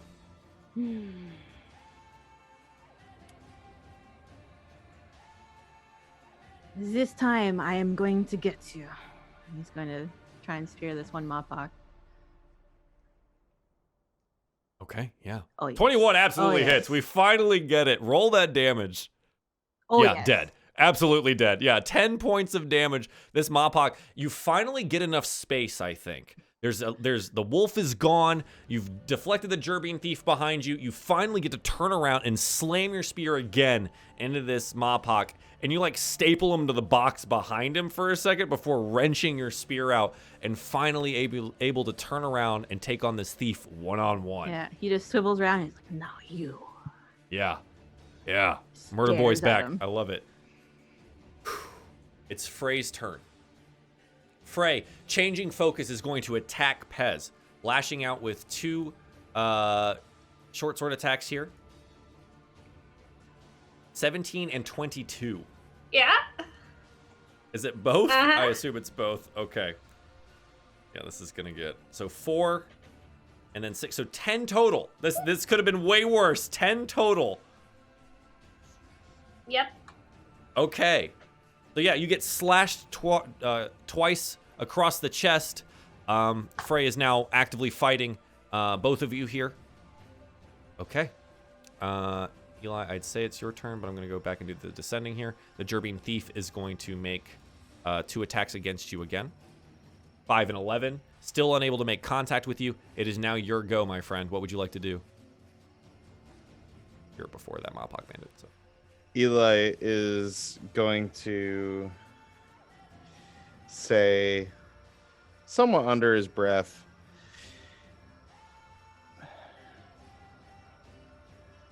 Gaspard's journey didn't end in some backwoods part of the Humblewood, and God's damn it, yours isn't either, Lucky.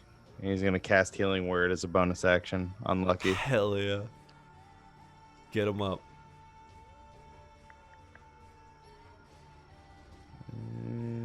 5. 5 health. Back. Sputtering, coughing back to life from the words of Eli and the holy magic that infuses you. Lucky, you note that your big spiny boy friend is standing over you, taking on 3 enemies at once right now. He's like, this is worse than death. Looking up. Go ahead. Sorry. Oh, no. I was just going to say I'm also going to swing at Frey. Absolutely. Uh, A 7. Unable to make contact. Frey turns it to the side. Damn it. That's it. Okay. All right, Eli. I mean, you did good work here. The Mopok Bandit to your south here is going to attempt to attack you with the short sword. Another 7. Unable to make contact. All of these guys are really terrible. Pez, it is your turn.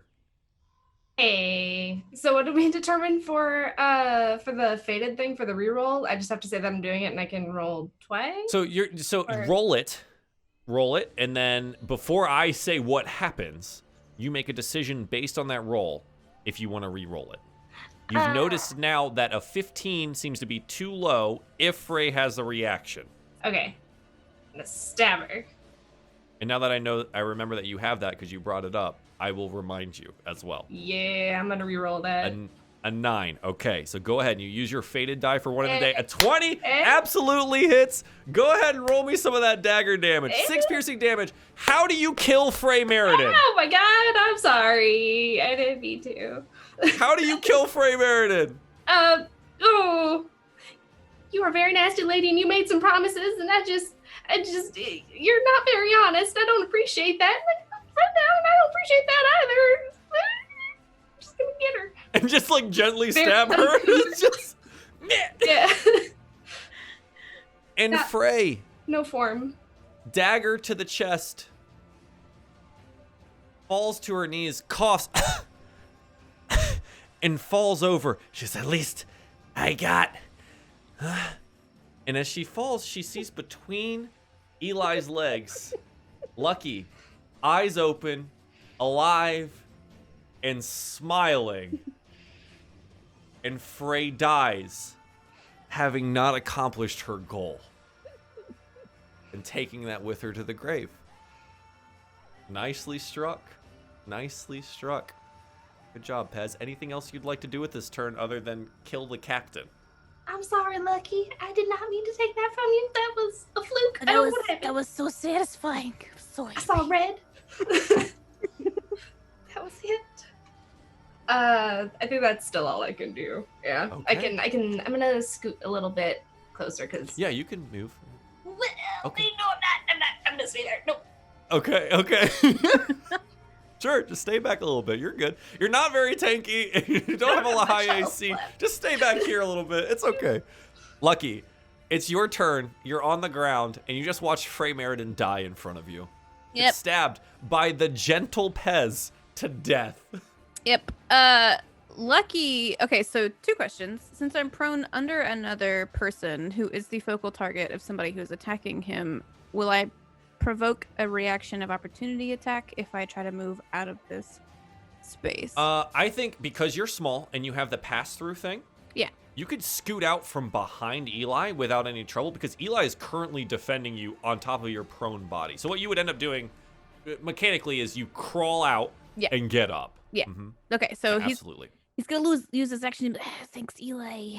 It's good, bad leader. and then move behind Eli back here Mhm. and try to if That's my action and my movement. So far you've only just crawled out and Okay. gotten up. I didn't so know that if would be moving most from of prone your would be an action or not. So getting up from prone is half your movement. okay, cool. So you're good. Cool. And then immediately moves back into the fight next to this little German. He's like, "Hey, sorry, buddy." So you're gonna standing leap over the cart or onto the cart. Onto the edge of the cart. Just, Yeah, absolutely. Just like you were on the wall earlier today. Back And then- from the dead, leaping on and balancing on a cart. Awesome. Go ahead and make your attack. and with a little bit of a gusty whoosh. Whoosh. To try to A 25 is a gusty whoosh. Yes. Yeah, absolutely. That's freaking whooshy. He back. Roll damage. Yeah. He's back. 5 piercing damage. You'll love to see it. I couldn't see the top of that, so there we go. 5 piercing damage. Very nicely struck. You're back from the dead. You'll love to see it. All right, Lucky. That's your turn. Sorry, I this forgot the Gerbine. +2. Sorry for the. Oh, yeah, so 7. Dueling. Absolutely. Thank you, Retu. I'm gonna keep forgetting. Yeah, we need like a sticky note for that somewhere, I think. Okay. The thief behind you, Dagonet, attacks twice with daggers, an 11 and a 7, Nope. unable to get through, and now he has the full focus of Dagonet Flalo. It's your turn. I am so tired of this fight. I need Me to too. end this now. And he's going to spear this little. Get him. 20. Yeah. Yes, absolutely. 6 piercing damage. Yep, you slam it into him, dealing a hefty blow to the Gerbine. It kind of gets shoved backwards because he's so small, right? Yeah, you did good. You did good. Frey's dead. She's off the list there. We're now at the back of the top of the turn order, and I think this is like where it's become clear, because Frey dies like rather quickly and the whole turn takes like 6 seconds, that they notice Frey is down. And the 3 remaining ones here now know they're outnumbered, their captain is down, and you guys can see, we get a nice camera shot of like the bandits outside also being routed. Everyone's scattering into the trees. The guard outside has been victorious. And the ones inside here, they think they need to make their retreat. This Gerbine thief is going to attempt to... Standing leap lets you jump how high? Do you remember, Lucky? Or do you have it on you? I just put it in chat. Okay, thank you. 15. 30-foot base, long jump, 15 feet with or without a running start. Okay. Don't jump over me. The Gerbine thief is going to jump over Eli. Don't jump. I will raise my face. I was gonna Going say, to do any attempt- of us have a reaction? Yeah. So they're gonna wanna- jump to this corner here. They're gonna leap over and then attempt to make a mad dash this way. So both Lucky and Eli will have attacks of opportunity on this. Does it have to be a close quarter melee attack, or can it Yes. be? Okay, cool. Mm-hmm. Reaction attacks are melee. Oh. The rapier does hit. The mace is a critical fail. I think you get caught in like the cart, right? Your mace gets like caught in the wheel, and you're like, "Frick, got it." But Lucky, you're able to score a hit with the rapier. Go ahead and roll damage. And I added the +2 in this roll, so it should be working. Oh, nice. Yeah. Okay. Yeah, you did. Wonderful. Yeah. They leap over and land squarely on Lucky's rapier and die. I want to Yeah, talk about Eli. that's- I want. That's tough. The Mappak, who's still covered in the last vestiges of the flame and stuff like that, hasn't really been attacked so much yet, but was also looking around and is just like, and puts his sword on the ground. Because, let's have a conversation here, folks. A real great fight that we had, but I think it's about time that we called it quits, right? Right? And he like looks over to the other Gerbine thief, and the thief's like, yeah, yeah, I'm gonna, puts the daggers on the ground. You guys now have a decision to make if you'd like. They have seemingly surrendered. Lucky is 1000% taking the boots off of the. Yeah, we Deceased will Gerbine. we will address that absolutely. Absolutely. But what do you do right now with these two that have surrendered? Because this is the end of the combat phase if you choose to take them captive. If not, you basically kill them. I leave it up to you, Eli, because I clearly can't trust them. But take them to the god. It's up to you, though. You're the forgiving type. I'm the token type, clearly.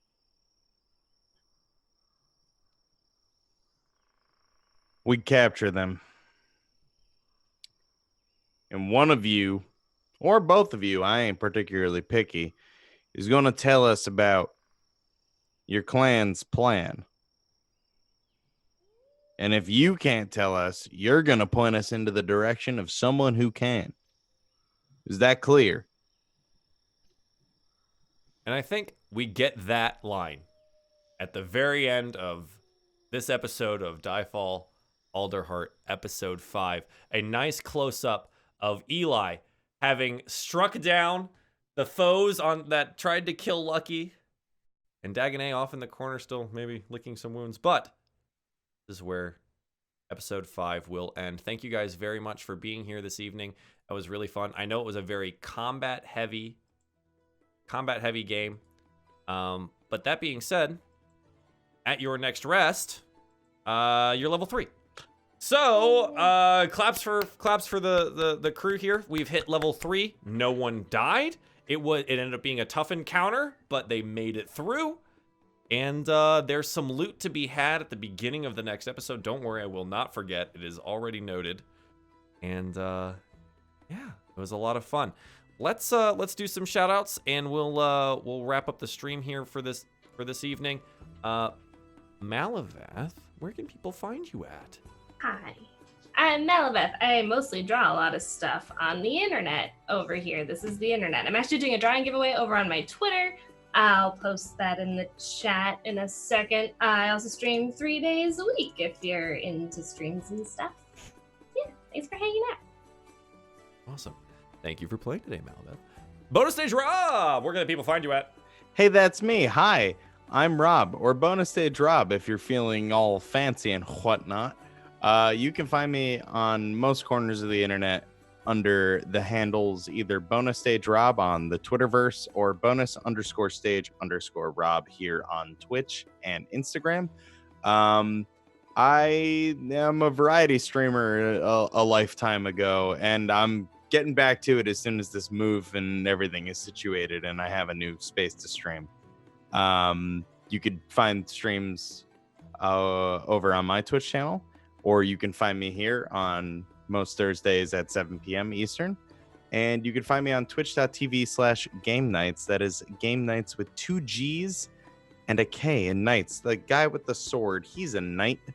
That's the thing. Every other Sunday we play a Monster of the Week game over there at 4 p.m. Eastern. So that's fun. It's not this Sunday, but it's next Sunday. So bring your monster hunting boots. Thank you, Rob. I appreciate that. Lady May, where can people find you at? Well, they can find me here, playing Dagonet. That's good. That's good fun. You can also find me on Twitter and Instagram, and I guess my own Twitch channel, Once in a Blue Moon, where I paint things, like to paint, and post lots of pictures of my dice and my cats, as I work secretly on other projects. But you'll someday many see secrets. soon. No, I'm excited about those. I want the secrets to not be secret anymore. But thank you for playing tonight. I appreciate it. Simply Jackson, where can the people find you at? Hello, I am Simply Jackson, or also Lucky, our not so lucky Jubian tonight. And you can find me over at twitch.tv/simply_Jackson or Twitter at Simply Jackson without the underscore. As far as content lately, we're just doing some old school MMOs and hanging out and whatever. But if you're down to watch some chill streams, come and watch me. That's it. No crazy events coming up right now. Just It's very good hangout times, chat. I lurk there while I'm in work. Don't tell my boss, but it's very good chill hangouts. Cool. Thank you very much. Hi, this is my channel. I'm Joel, the Runaway Robot. This is the whole thing. This has been DieFall, our Dungeons & Dragons and other tabletop stuff. If you're interested in more announcements for those kinds of things, The Twitter handle is at DieFall_RPG. I suggest you follow that. Other than that, I do variety streaming on the channel. We've been working our way through Disco Elysium, which has been freaking fantastic. It's awesome.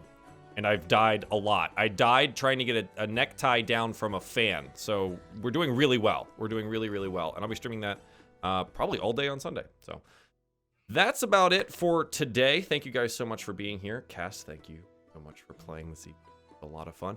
And until next Thursday, bye.